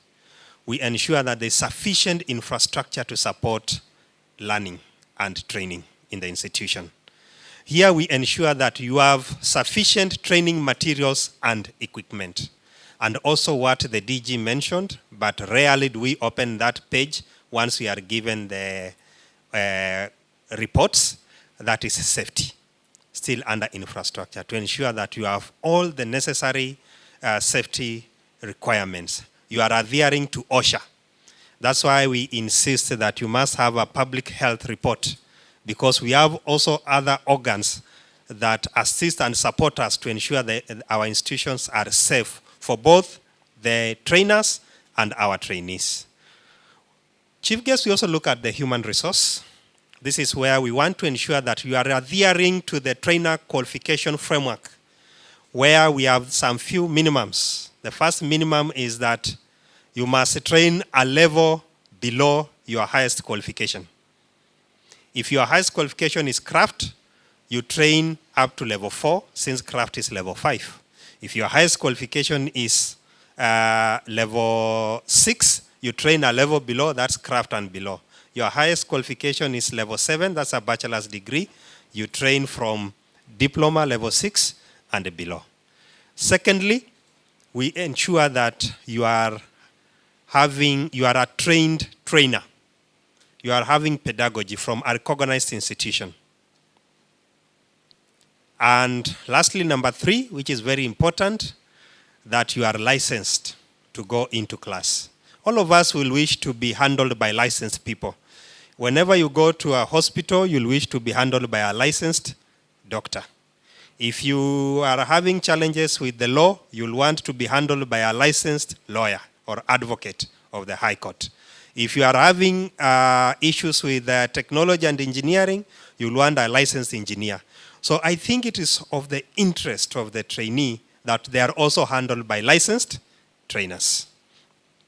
Then we check on the training delivery to ensure that these trainers prepare appropriately before they go to class.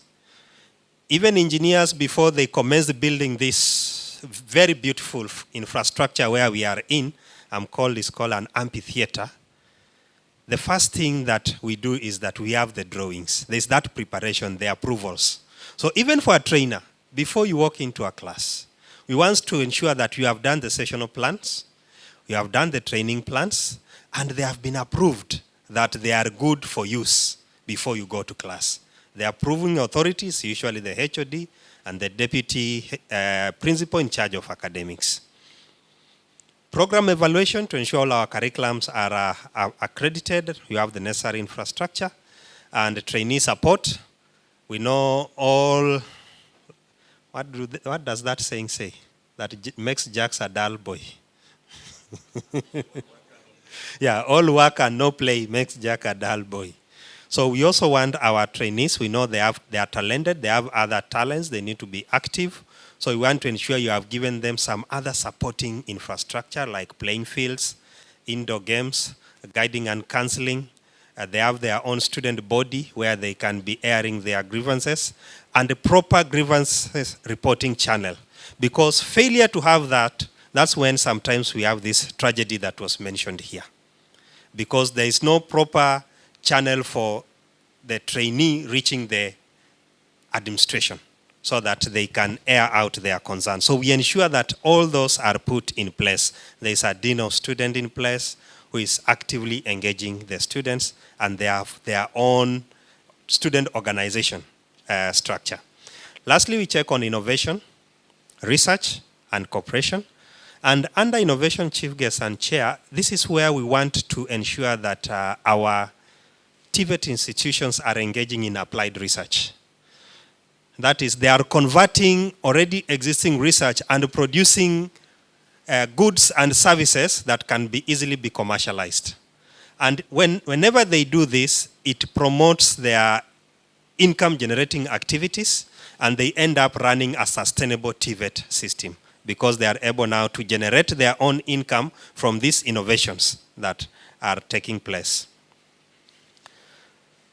In the last financial year, we did quality audit to 354 TVET institutions spread across 29 counties. Out of these 354, chief guest and chair, 15 were National Polytechnic, 41 public technical and vocational colleges, 95 private technical and vocational colleges, and 203 vocational training centers. The methodology that we use is that to ensure that we are not biased and we remain objective, each institution is visited by a panel of at least 3 to 4. So that in case there is a disagreement on the observation, they can build consensus amongst themselves. And whenever they visit your institution, they usually have an entry meeting and a discussion with you, and they explain to the auditee the expectation and what is required. During the process, we use the observation, discussion, and document analysis. And it's only based on evidence. So you will find that our findings will be reading by the time of the audit, because there are some things that we might do, but it's after the audit. But at the time of the audit, it's reported that this was what was observed, discussed, and documented. Then before they exit, they also have an exit meeting so that the auditee can own up the report. Both of them sign a report that usually left on the institution. Then the team goes to prepare a comprehensive report which is sent back to the institution within a month for implementation. So that's the methodology, Chief Guest, that we use. We also score the performance, and this is the scale that we use to score. When you score 0 to 30, you are found to be non-compliant with the existing standards. If you are found to be non-compliant with the existing standard, your report will be accompanied by a non-compliance notice. This non-compliance notice will be giving you 3 months to take necessary corrective actions, failure to which you will be issued now with a closer notice, giving you 21 days for you to prepare to wind down, to send the institutions to relevant or institutions that are compliant and accredited. So once you get the below 30, that is the process. But if within 3 months you demonstrate to us commendable efforts towards compliance, then we can add you additional time to continue complying, and we put you on a monitoring schedule so that we check you for the next 6 months, whether you are continuing to put efforts towards complying. Failure to which, again, you are closed. 31 to 45, this is below average. And when you score between this range, we usually give you what we call an action plan. You must respond to us telling us what are you doing so that you improve, because you can't produce good graduates when when your institution itself is scoring below average. Definitely your students or graduates will also be below average. So we will give you an action plan so that you demonstrate to us what are you doing, what are you putting in place to ensure that your operations are going above average. Then 46 to 55 is average, 56 to 65 above average, 66 to 75 good, then 76 and above is excellent. This is the weighting. Not all areas carry the same weight. We also weight. The area that contributes a lot is the fiscal resource, which contributes 30% of the total score. This is where we have the building and the training materials and training equipment. Then we have human resource and training delivery and program evaluation, both contributing 15% of the total score, each contributing 15% of the total score. Then we have trainee support at 5%, then leadership and management and governance 10%, and the last one, innovation 10%. So yesterday, Mureithi was saying that sometimes the area that Mureithi is the manager of our vocational training center in this good county, that sometimes the area that is performing very well and is scoring everything is trainee support, and it's only contributing 5%. and is getting 100%. And therefore, the area that is not performing very well in most cases is fiscal resources, and therefore, generally, the overall scores ends up being very less, because we do a weighted to ensure that we play a lot of emphasis on the areas that really matter when it comes to producing a quality graduate. In our last financial year, this was the overall performance. This was the overall performance. The institutions that performed well, chief guests, are our National Polytechnic. And the average performance of our National Polytechnic was excellent, that is 78%. You can see it was excellent, and 15 of them were audited. You can see the average score was 78. This was followed closely by the public technical and vocational colleges at 65. And here 41 institutions were audited, and the overall score was 45, which is good. Then we have, this was followed by the private TVCs at 51, closely followed by vocational training centers at 47. So maybe to take you to the score, we have 51 and 47, that is at average there, average. So we need to improve so that we get to above average when it comes to that area.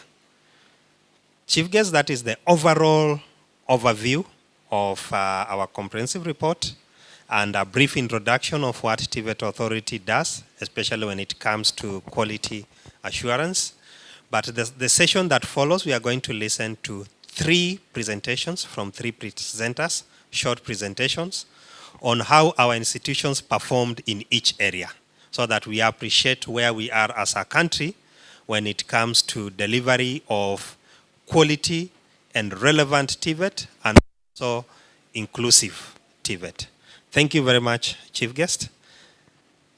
And at this point, allow me to welcome Dan Odanga, who is going to do the next presentation on how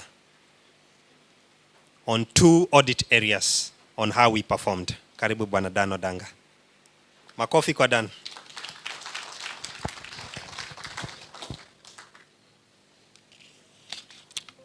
Thank you so much.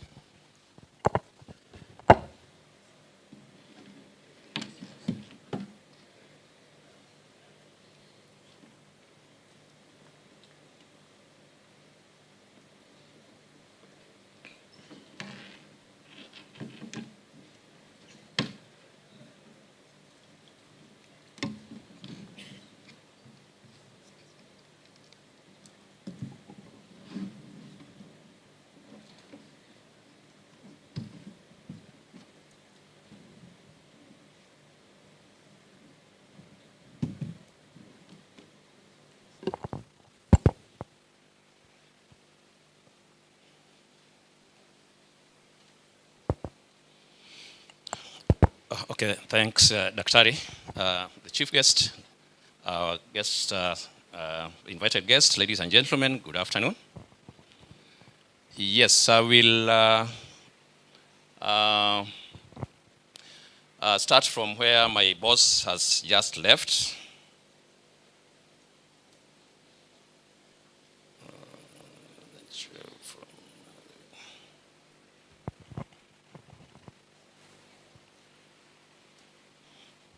Yes, thank you. Well, so Dr. Wanyeki has indicated that we look at the leadership, governance, and management as part of the criteria that we use to it. My name is Dan Odanga. I already introduced myself earlier. TVET Authority. I currently head the Western region, based in Kisumu. Now, the leadership, governance, and management takes a very critical role in ensuring that we provide quality training. And therefore, under leadership and governance, we also look at a few sub-criteria or indicators that are very important to us. We look at the strategic leadership.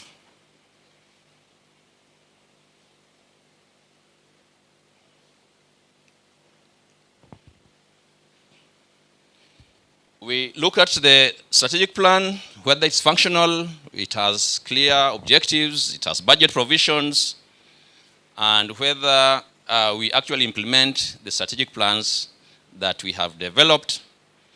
We have to see the council representation, the board of governors, or where applicable, and board of directors for private colleges, and see whether they are valid, functional, and they actually provide the necessary support for the strategic leadership of the organization. We also look at the composition of your senior management. We look at whether they are qualified and effective in terms of issues that they discuss from time to time in their management meetings, and see whether the issues that come across in the agenda actually are part of the training that we are actually delivering. We also look at the administrative support documents, which involves statutory deductions, the issues of public health reports, as Dr. had indicated, the title deeds or ownership of the facilities that we have. These are areas that actually we actually have issues with a good number of institutions, both public and private. We are going to discuss on that. The internal quality assurance systems in compliance with the TVET Act, every institution is expected to institute an internal quality assurance system, and it is very important for us because many times TVET authority as a regulator will not be there all the time, and therefore we basically ride on already existing structures within the institutions so that we are sure that internally we are able to have checks and balances to ensure that we have provide quality training. We also look at the financial records in terms of whether or not we have audited reports. You remember annually we are expected by law to have, or for public institutions to submit our documents for auditing. If you don't have external auditors, we therefore also expect that our internal auditors also look at our books of finances so that we are doing well within the organization that we have. The budgets must be approved. The procurement plan must be provided for as per the public and finance management requirements. We are aware of that. And therefore, we also check whether these particular documents are actually maintained in terms of even the fee registers, receipt books. A number of times the issues of receipts become very thorny because at times we have students complaining that they have paid school fees and the institutions already insist that they've not paid and therefore they are sent home. And we have a lot of these issues that at times come to our offices, and therefore with regard to financial records, we expect that each institution maintains these particular records. So in the last audit, we audited a number of national polytechnics. We audited a number of the public TVCs, the private TVCs, and the VTCs, both private and public. Let's use the performance at a glance. On leadership, you can see the comparatively, the national polytechnics and the public TVCs are comparable at the same level, 95% for private TVCs. In terms of the highest figures that we picked, that means that the best performing national polytechnic has scored 98%.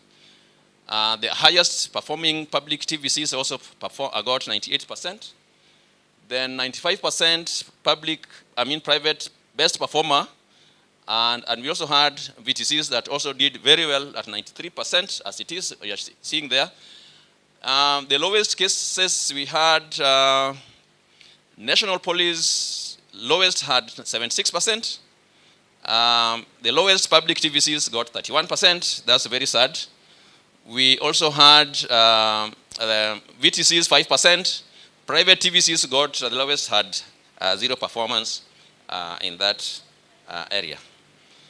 Then in terms of the mean score, you can see also comparatively how we fared on 91% for national police in that order. And of course, you can see 47% mean score performance by the VTCs. Now, the National Polytechnics had provided varied performances at 80% in terms of strength. The valid registration certificates, 88%. That means that around 12% had their certificates expired.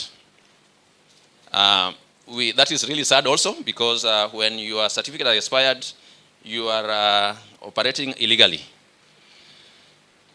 Even if the number may be small, but that is really a grim picture for the institutions. Then we had 100% had developed strategic plans, but however, 94% were on track in implementation. So that means that around 6% had just developed, but they had not made attempt to implement the strategic plan. The valid boards of governors, as you can see, we had their validity. They were valued 94%. Again, that tells us that around 6% had no functional board of governors for national polytechnics, meaning that probably 3 or 4 or 2 members had either were not they were not fully constituted. Either we have not meeting the required number that we expect to have. Again, this is another area that we have been very concerned with, because we are going to see on the VTCs, again, this cuts across. We had some instances where some VTCs had almost 100% non-compliance in this area of validity of the boards in some counties. The governing councils, that was okay. Then we had 81% had institutionalized internal quality assurance. That means again that on the flip side, that is 19% had not institutionalized the internal quality assurance system.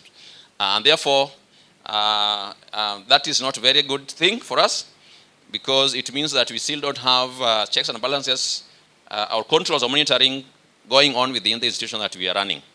So that is an area that we really have to think about.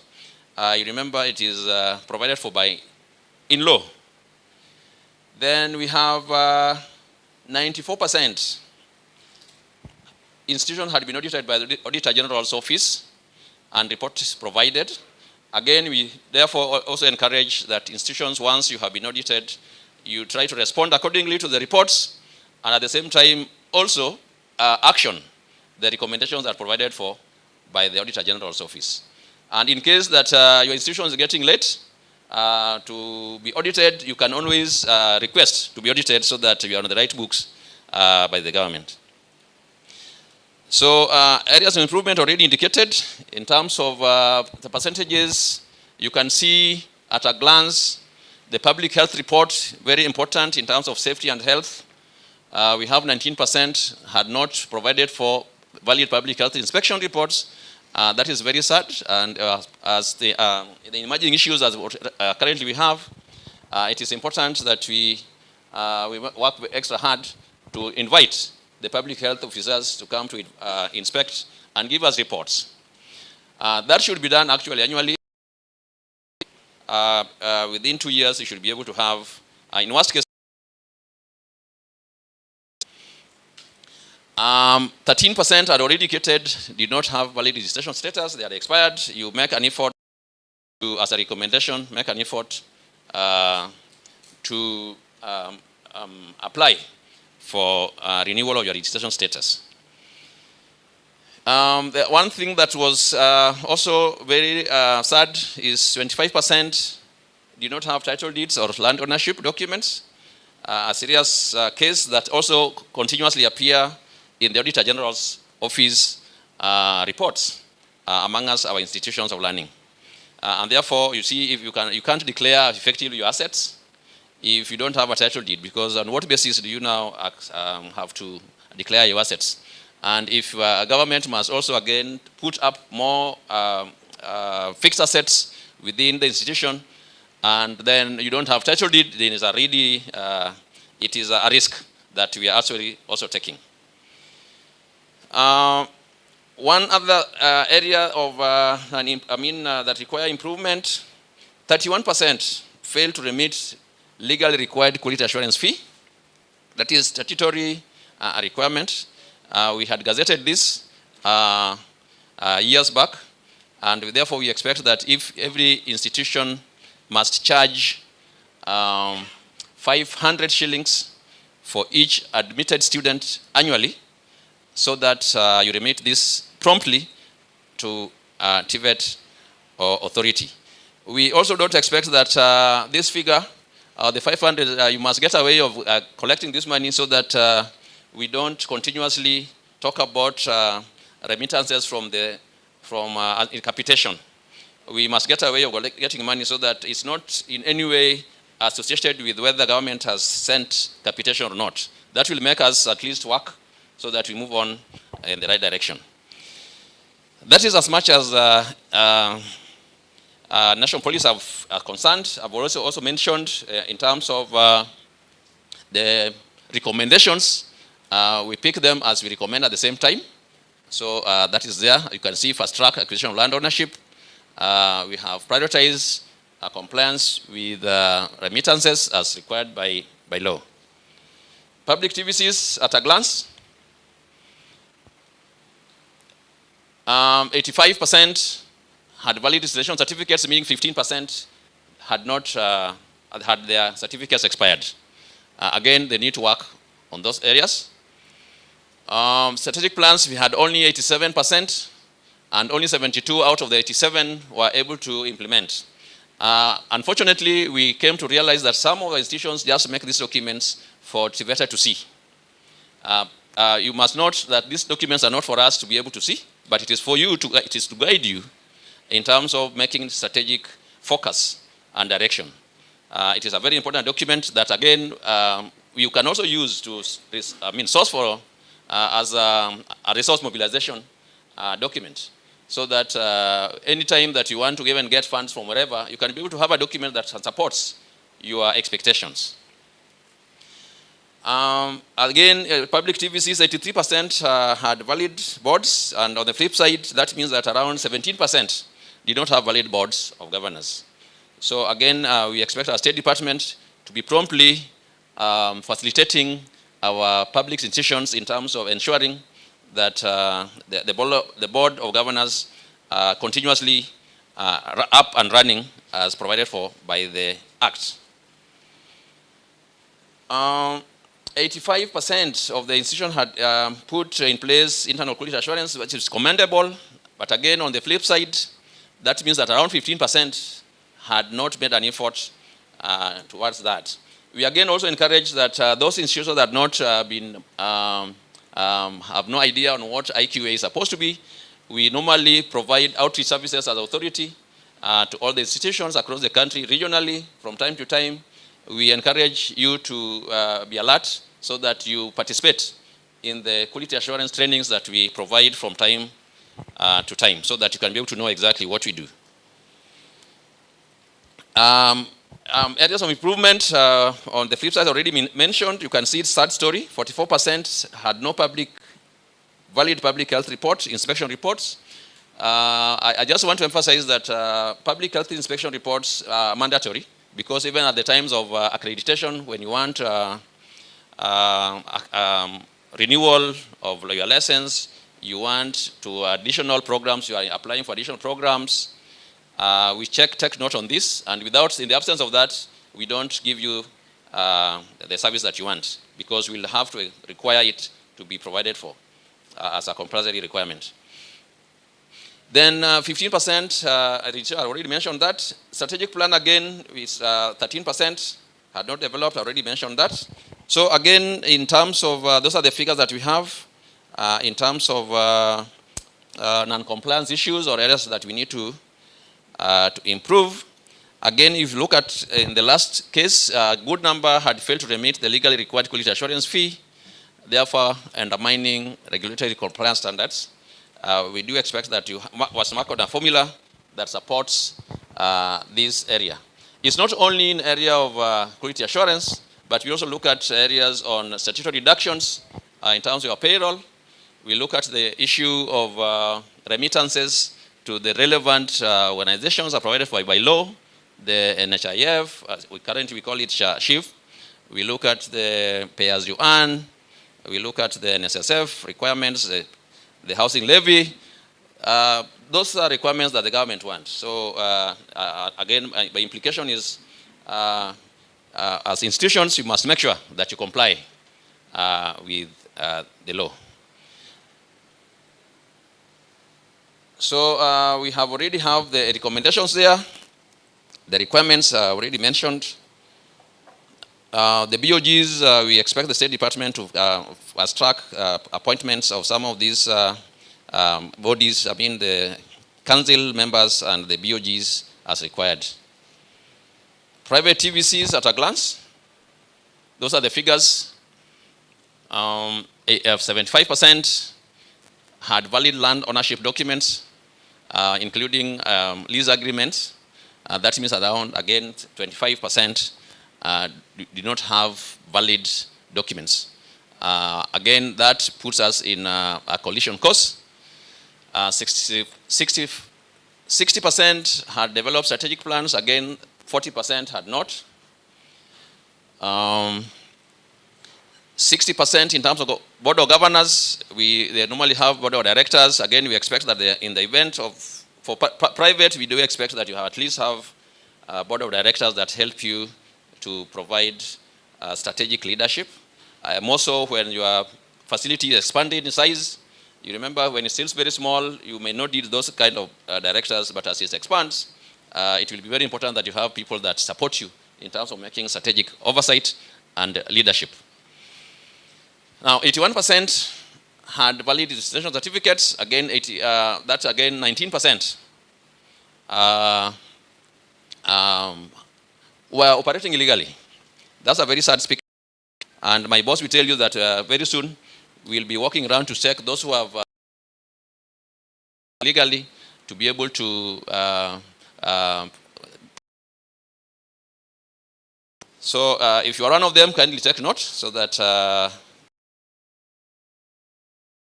again, in terms of registration, it is in compliance with the Act. I mean, TVET Act Cap 210A. If you look at Section 17, Part 1, I mean, number 1, 2, 3, and 4, it's very clear on issue of registration and licensing. So that one's an area that we must have to enforce as it is. Areas of improvements already mentioned and recommendations already provided. On the vocational training centers, at a glance, I don't know whether you're able to see, the mean performances varied across the counties that we visited. We had the highest you can see on the board. Baringo fared very well. Nakuru, Elgeyo Marakwet, Tanzania, we commend leadership that is taking shape there.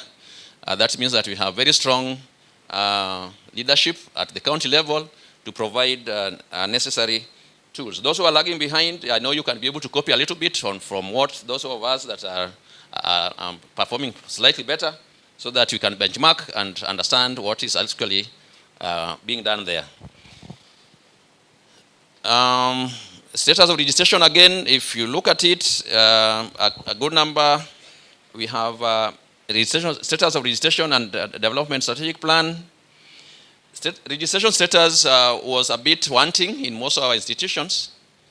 A good number of institutions, as I already mentioned, you would find that the whole county has over 60% of institutions had their certificates expired and had made no effort to renew. So continuously, we always make phone calls as a reminder that we remind you to apply for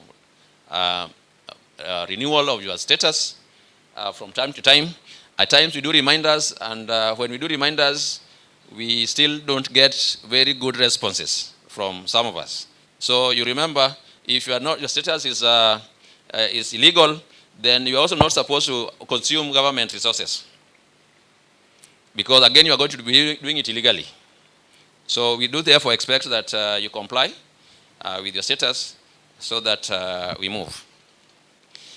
If you look at the validity BOM, again, the BOM issues were not very bad, and land ownership, we still had a few county governments that we have the land issues of coming up. They are sharing, a lot of them still sharing with the dispensaries, sharing with the primary schools, and you know a primary school is a national government function. The public is the VTCs is a county government function. So it becomes really difficult unless you get a way of demarcating your boundaries so that we have this clear distinction between where your land ends and where it stops. With regard to public health reports, again, we are not faring very well. Public health reports, we are not doing very well. Very few institutions or counties in, public institutions had made efforts to have public health reports.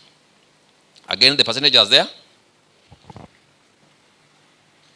In terms of quality assurance systems, very few of our institutions had made efforts to institutionalize internal quality assurance. Again, it's sad to say that a good number of some of our county governments are not doing supervision work. They have left these institutions to run on their own. A number of times you walk in there and you don't find instructors. You walk in there, you find students coming in at 10 o'clock. Very few. You walk in there. If you go in the afternoon, they tell you these people, when they go for lunch, they don't come back. In the morning, they will be told they have not come. They come a bit late. So you don't know exactly what is going on. Either the training is not going on. Presenter, we are running out of time. All right, I'm finishing. So I beg you give you the next 5 minutes to summarize. I'll take 2 minutes. Yeah, thank you. Yeah, so this is an area that we really need to monitoring of our training at the institutional level is very key. We are glad to say that some of our institutions are doing very well, and the monitoring of the county, of the institutions from the county levels have been very commendable, and therefore we may want to have put in system some of these in place. Remittance of statutory deductions, I must mention, we are not doing very well. A good number of our institutions have employed their own instructors. The underpay, the payment is not very good, but the underpayment is across the board. Even our public TVCs, even our National Polytechnic, some of them have not complied with the minimum guideline. We have the government gazetted minimum wage guideline in 2024. And some of us are not in compliance with that. So we really need to up our game. At the same time, the remittances of the statutory deductions is key. A good number of us have accumulated debts. I must also say that a good number of our county instructors or management have accumulated huge debts against arrears in terms of these remittances and even salaries. And to make things worse, the salaries that we pay, we also pay to unlicensed trainers. So when the money comes a little bit from the county government, we pay them to instructors that are not licensed, and they're also teaching unlicensed courses. All right? So you can see how serious the situation is. So we urge that when we are making decisions to employ, please kindly employ the people you can afford to pay, however few they are, so that you can be able to comply with the minimum wage guideline at the same time. At the same time, you are able to remit, as required by law, the required statutory deductions. In terms of audited reports, percentage is not very nice. All of us, most of us, had presented their books for audit. And this is also another very sad state of affairs. So we therefore urge our leadership of the county governments to comply with the requirements of government finance requirements. So The recommendations are here. Recommendations on compliance requirements, maintain valid return status, county government strengthen internal quality assurance, fast track acquisition of land ownership, and so on and so forth. So that takes us to the end. You said I had how many minutes? 2 minutes. Okay. Sorry.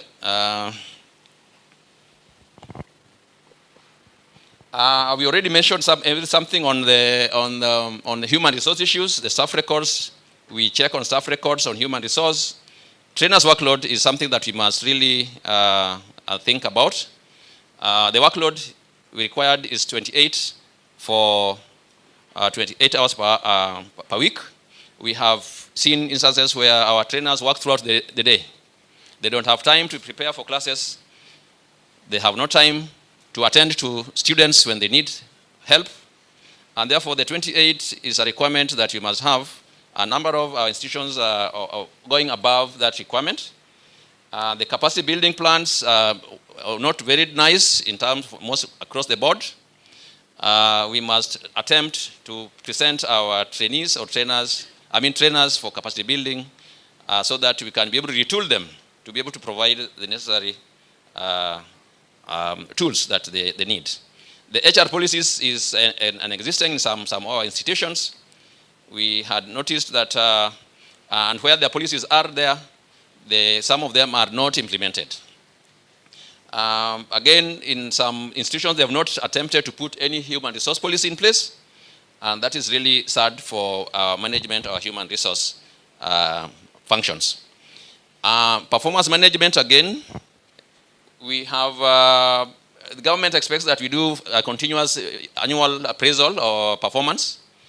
We have, in some cases, where some institutions don't subject their staff to performance appraisal. And then again, means that we are not able to monitor effectively what our trainees, our trainers, actually do.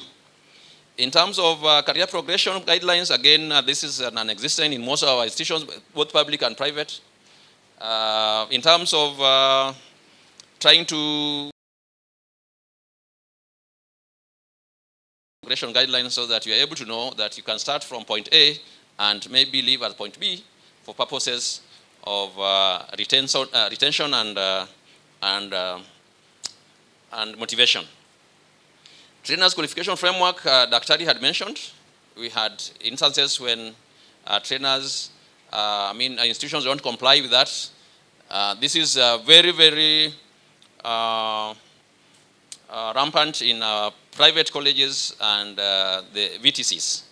And the trainers qualification framework requires what the Daktari already indicated, so that we need to comply. And the licensing is a big issue. I can tell you that the current board that we have has insisted that we must implement the trainers licensing issue. And going forward, I think a few weeks ago we had TVET Authority had ran a circular indicating that no course will be licensed moving forward without a qualified and licensed and trainer. And that is the position that we need to comply with. And then compliance certificate issues is just about those who are making, for us, food in the schools or colleges. We expect that they have food handling certificates. Again, this is another area that we have non-compliance issues. A good number of us are doing well. Some, however, are not doing very well. Now, we'll send you this document, those of us that are here. I hope you already provided your email addresses. Our presentations will be given to you. But again, we have also sent in advance copies of the documents that we are actually presenting here. Otherwise, thank you very much, and may God bless you. Yeah, thank you. So let's clap for the presenter. Thank you very much for the two presenters. Now, in the interest of time, the two other items that are on the list, maybe we'll do them after lunch. But before then, I want to give us time to respond. Maybe you have a burning issue concerning what has been presented. And I'll give maybe the first two, so that by 2, we leave for lunch, and then thereafter, we come back. Who is the first one to go? The first 3 reactions, because we said we want to give you opportunity to speak. Maybe there is something you need clarification. Yes, this will be the first one, followed by who? Gender. I just want to, the first 3, or is the only one? So the second one, and then finally, take advantage of this opportunity to speak that which is the third one. Thank you. So start with him. Thank you. Thank you. My name is Matthew Motuku, Deputy Director from Kitui County. I wish to comment or to propose something from the presentation by Dr. Kanyeki.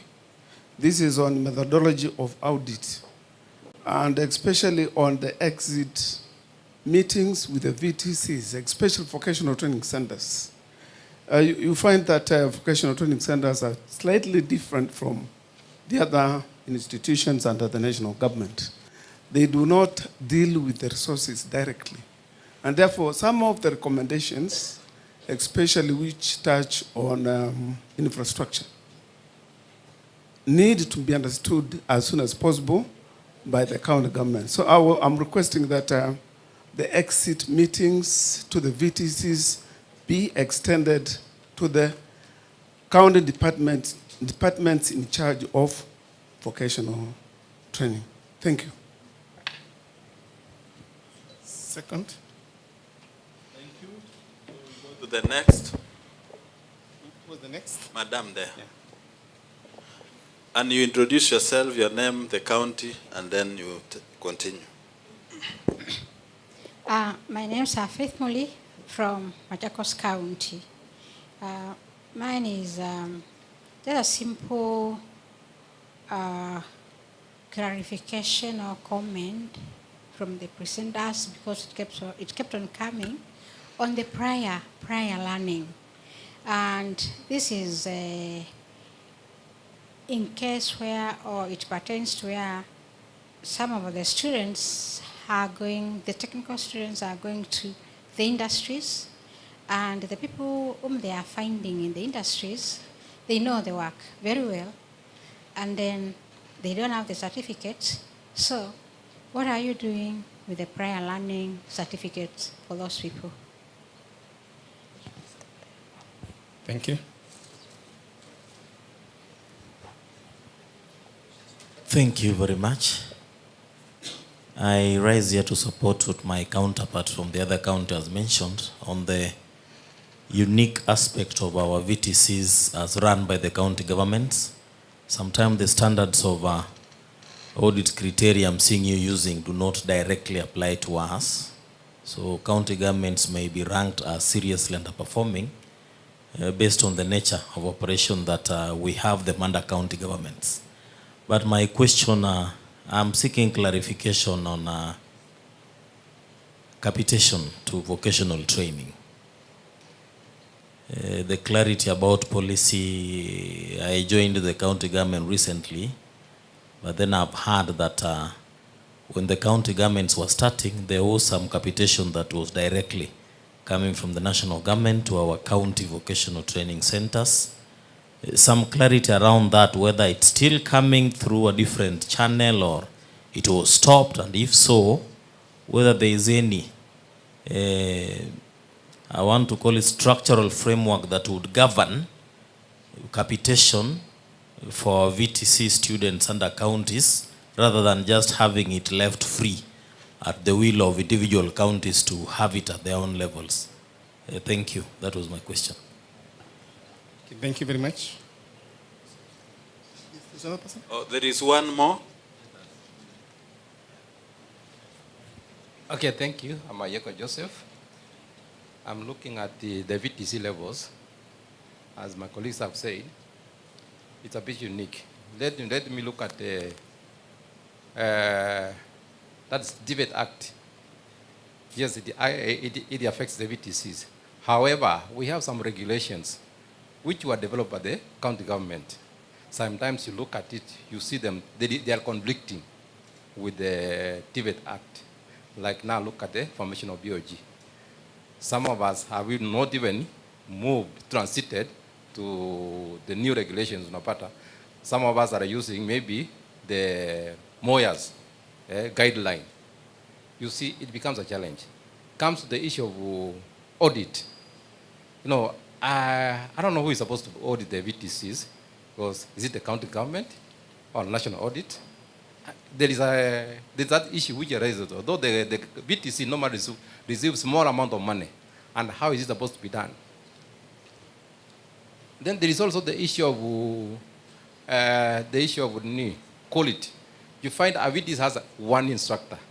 So how do we form quality standard committees within the VTC? It's a challenge.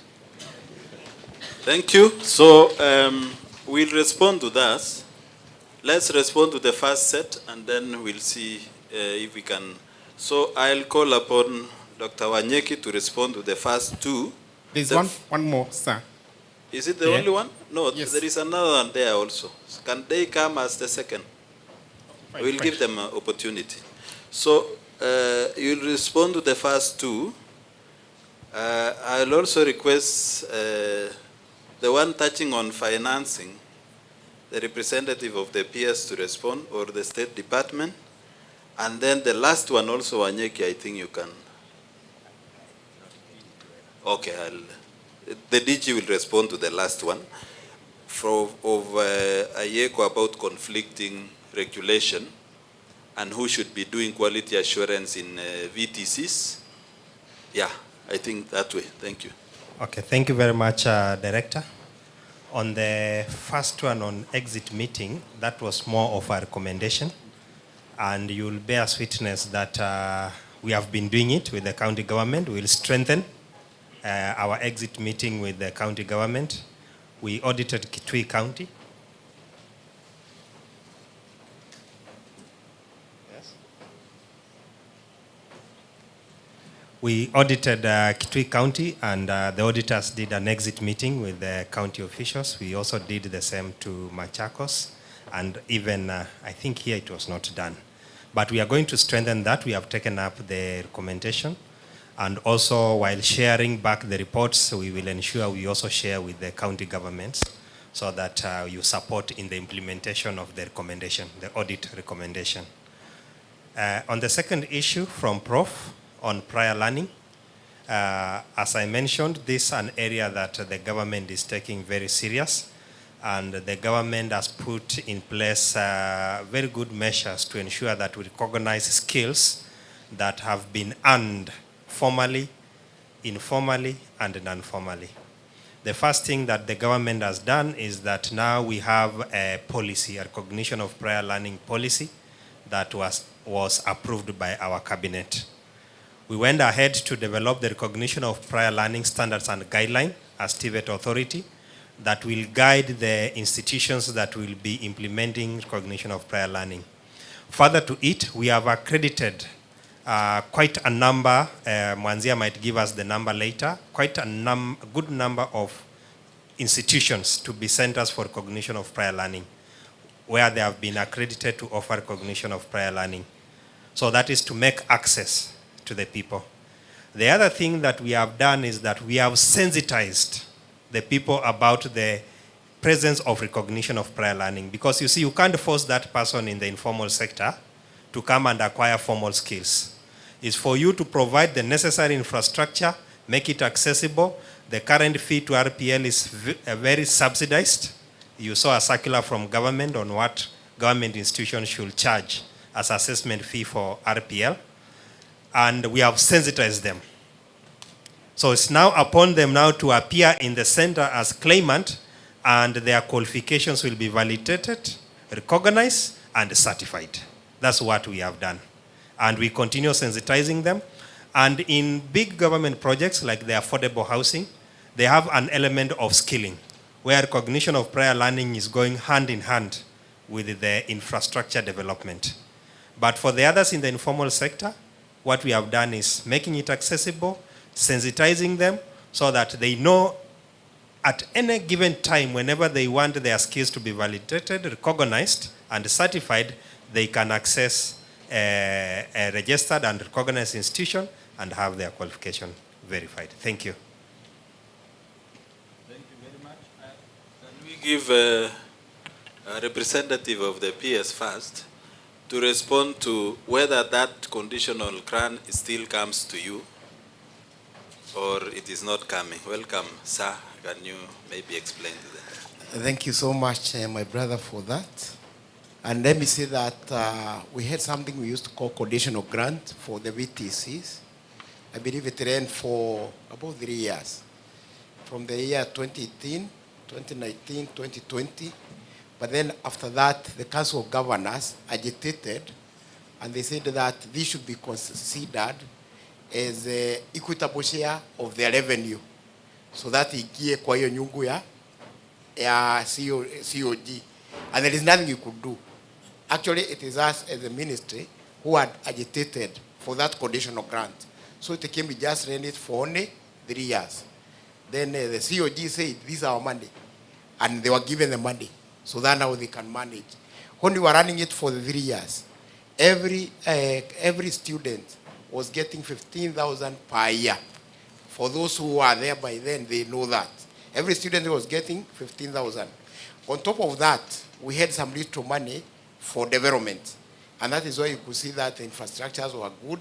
There were very many students.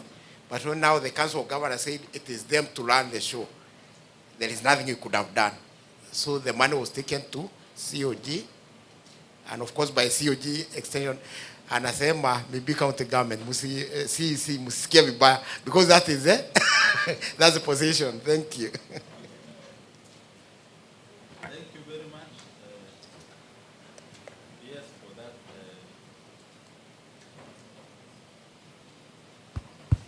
Sorry, thank you very much for that. I think it's very clear. So your money went to the COG, and the governors and MCAs are managing them. So you take the war there now, so that you can get the fair share of your money. Let's now have our DG respond to the last question, which was touching on who should do quality audits in VTCs and who should assure quality in VTCs. Thank you, Director. And I want to make reference to this Kenya Gazette notice of November 2023 on the delineation of functions between the national and county governments. So as not to cause any confusion, I will want us to refer to the text of that Gazette notice. In it, then you will find under the what they call village polytechnics, which then the TVET Act categorizes as vocational training centers, you will see what the county government is supposed to do and what the national government will do. So as to make this short, because this is a document we can refer to. In our various presentations, we have talked about external quality assurance and internal quality assurance. Look at a county as an entity, so that even the county will have its own quality assurance mechanism. Then look at the VTC as an entity, a TVC as an entity, a National Polytechnic as an entity. At that level, it also establishes mechanisms for quality assurance. So the staff that we have in the county governments have a role to play as internal quality assurers at the county level. TVETA comes in as the external quality assurer. We all have a role to play, but please refer to that Gazette notice or the delineation of functions between the county governments and national governments. The details are there. We all have a role to play. We are complementary. Thank you. Thank you very much. I think that's very clear. Let's take the last round. We'll start with the CEC here, and then the lady, and then finally, in that order. So start with him, the lady, and then. So the rest, the next, then those are the last ones, and then we go for lunch.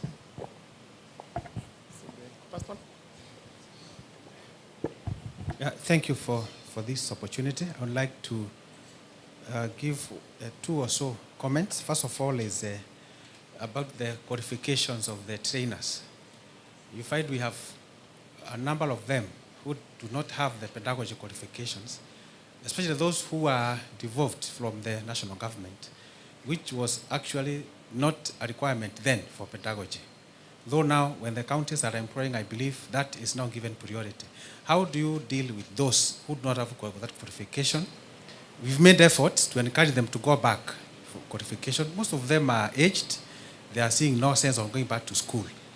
How do you deal with that when you come for quality assurance assessments in the counties? Now, funding.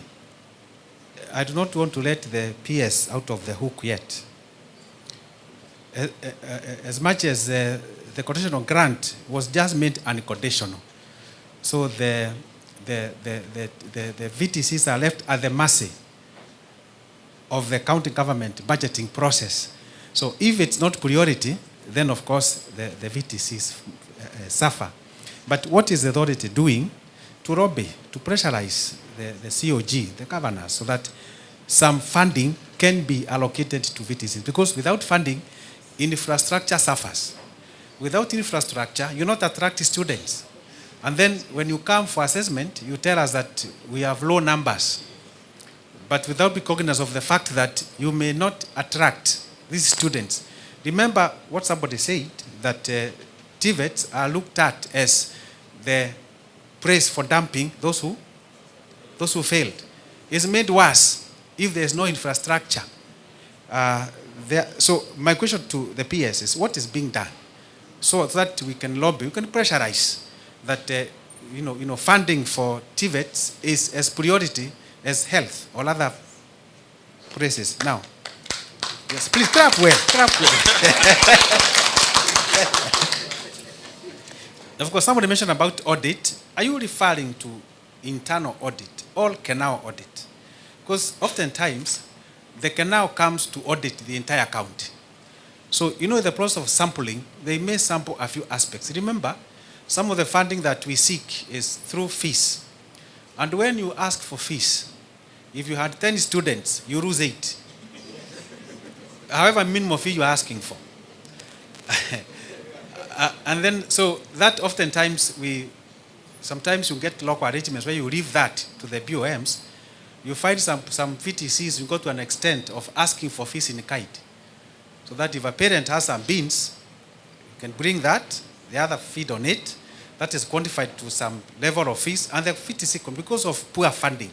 So are you talking about internal audit or canal audit?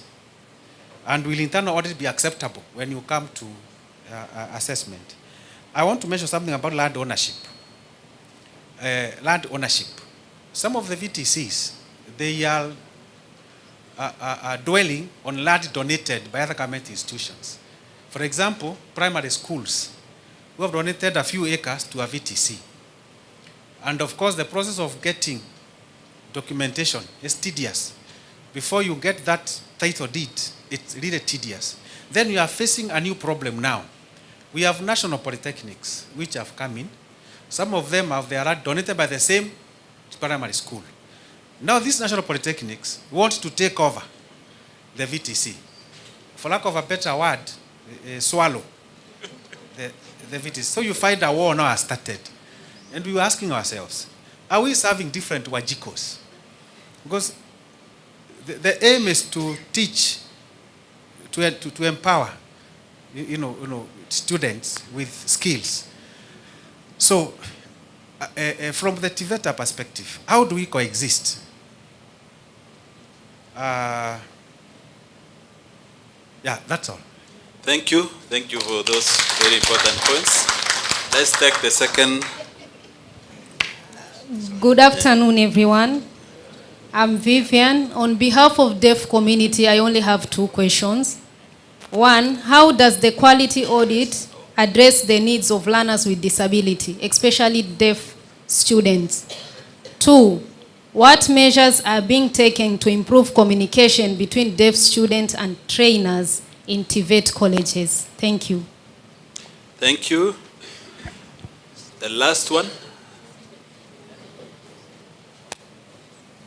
Good afternoon. I'm Eric from Mombasa. my humble question is very simple. Does private VTCs exist?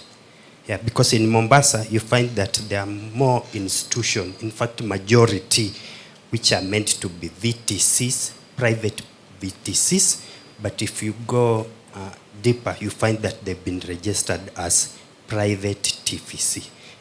So maybe we need to have that clear, because when we are always told by the Kenya Bureau of Statistics to provide information data for private VTC, we always find a challenge. Unakuta most of the institutions that are meant to be VTCs are TVC in private sector. So maybe TVETA can be clear on that. The other thing is that we are happy our governor gives capitation grant. Na tunashukuru sana kwa hiyo. Thank you very much. County? So we which are county? Mombasa County. Thank you. 15,000 per student. Wonderful. We clap for that governor. Now, we want to respond to them, and we'll start with Mansia here. Mansia, you respond to the first, the questions from the first presenter. Yeah. Okay. Thank you. In terms of qualification of trainers, we are now saying those ones who might have age which is advanced, they can. We have a course in case it's called instructor training, not now the bigger one. We have around instructor training, which takes around, I think, 6 months. So that is not as deep as the one for diploma. And I think that's what we preserve. And the case TVET has a system where they can actually, they have modules, both online and other one which are on campus. So that is actually possible for them to manage, because the law is very clear. Then when you come to an institution which qualifies to be a TVC, for an institution to qualify to be either a TVC or a VTC, it is declaration by the owner and establishment of capacity by TVET authority. If we find that that institution qualifies as per the standards that TVET authority has set, then we now give them that class. And the class is not just by looking. You may see that we have, let me give you an example. If you go to Mombasa, if today Kisauni VTC wants to be a TVC, you see that if you look at their facilities and the trainers, they have that capacity. It's only that if all institutions owned by the county government, the law is very clear that they belong to VTC. That's actually within the law, including the constitution.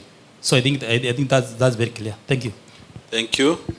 Okay. Chair, maybe just to add on that, you asked whether they exist. Yes, we have registered about 100.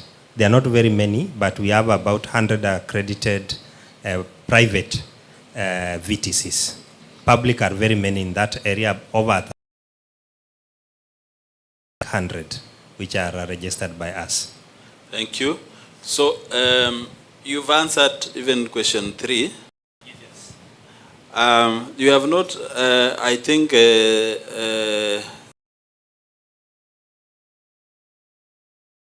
questions were directed to you. You may want to respond to them. Whether the small fishes, yeah. Thank you so much, and I want to say thank you to my brother from Mombasa. He has answered one for me. Yes. About the fact that in Mombasa they give 15,000 per student, is it? So in other words, this money is in the hands of the governors. So it is the governor to give or not to give. So thank you so much. The other one on sorrowing, we are not sorrowing. Yeah? And why I'm saying this, I receive very many requests from politicians from all over that I want you to convert my VTC into a TVC. But one thing I tell them is that they must give me a letter of authority from the governor saying that we convert. So again, we do not convert without the concurrence of the county government. We cannot just take an institution and convert if the county government does not give us the express authority. So that is how the few which have been taken, we got the express authority from the county government. Thank you. Thank you very much. That is very clear. So nothing is swallowed. And we are complementing each other. By the way, for VTCs, you know there are these ones you call needs. And if you look at the statistics of needs, those who are not in employment, education, and training, they are more than close to 3 million. So look for them somewhere, they are somewhere, and bring them into the learning institution. Finally, there is a question from the lady. I forgot the name, I didn't get the name. She was asking about, what about learners with learning disabilities? How are they taken care of? I don't know who is going to respond to this. Okay, Phoebe. Okay, thank you. I'll start by thanking the Mombasa team for highlighting that they are receiving capitation. But I just want you to respond to, how many institutions do you have in Mombasa, the VTCs? They have 3. So, okay. Okay. Okay, thank you so much. 3 against our friends in Kitui, how many? 56. Bungoma, are you here? 95. So they are all receiving this, and we can see where the struggle is, isn't it? I think we'll forge the conversation ahead on how best do we handle this. On learners with disability, we've had a lot of emphasis on the learners with physical disability in terms of accessibility. We want to acknowledge that we have integration of the learners with hearing impairment. We've had cases of very few institutions that have been able to integrate them. And a good example was Nakuru VTC, that is a vocational center. And for benchmark, we can still benchmark with the vocational center to see how we can best integrate them instead of taking them to the special schools, just specifically for the learners with hearing disability. So in our audit tool, we've not integrated very well, especially those with hearing and the eyes, the blind, in terms of accessibility or requiring that all institutions have to ensure accessibility of those kind of disabilities. More of emphasis in terms of inclusivity, we've emphasized on the learners with physical disability. I also wanted to speak to the audit. I think it was a question that was raised in terms of VTCs. And from Dan's presentation, it sounded like the VTCs are not doing well. Their financial books of accounts are not audited. It is a requirement of the PMF Act that all the public books of accounts have to be audited. And they have to be prepared and audited. To share a case we had yesterday when we were meeting the cabinet of county government of Kitui, it was well articulated on how the education, the auditors they have within the education that have been seconded to be auditing the VTCs, to support the institutions to prepare their financial books and audit them as per the requirement of the law. So it is a requirement of the law. We are not talking of Kenao. Kenao will always come, the OAG. They have their mandate. But within the county, you have your own auditors that will be able to support the institutions, prepare their financial books of accounts, and also audit them annually. And we expect to see the recommendations highlighted in the report and shared with the respective managers of the institutions. So that would be my response on that. Thank you, Director. Thank you. I think one more question was not clarified, and I will just respond to it on the issue of the land. You know, anything on land is a motive, and if you look at the land tenure system, it is some land is owned by community, some land is owned by individual, some land is owned by institution. Our take is, if you exist and you've been given land, then follow so that you own it. Follow it up. Don't allow the Polytechnic to come and get it before you get your piece from that primary school. It's more historical of how the institutions came into being in Kenya. So I don't think the PS sitting in Nairobi knows the issues of land in that village where you are staying. The people around understands it more. There. We've come to the end of this session, and I want us to clap for ourselves and then direction. 1, 2, funga, fungua. Leo ni ile ya Nyayo tu. Thank you very much. Welcome. Okay, thank you very much for that session. Phoebe, are you the one guiding us? Yeah, where we are going to take our meals. Okay, you can give us guidance and you pray for the meal. Meals where we took our tea. For those who came late, the CCMs, the chief officers, and our guests and the board members and the directors will be taking their meals the restaurant on my left as you leave. Then the rest of us will be taking our meals at the tent.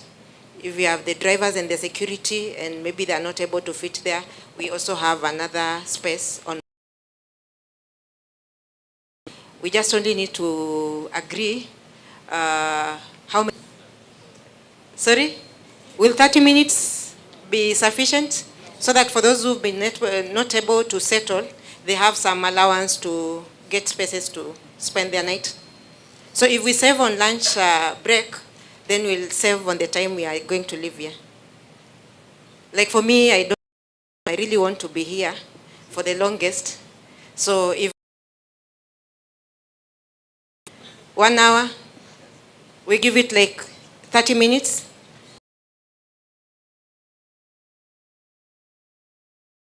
Then we'll be back at exactly 3. Who is feeling empowered to a prayer? Changoni, you are my very good friend. Would you save me on this? Okay, thank you. Let's rise up for a prayer, then we break for lunch. Okay, shall we pray? Dear Heavenly Father, in the name of Jesus Christ, we are before you this afternoon. Lord, we are grateful that you have been with us during this session that we have had.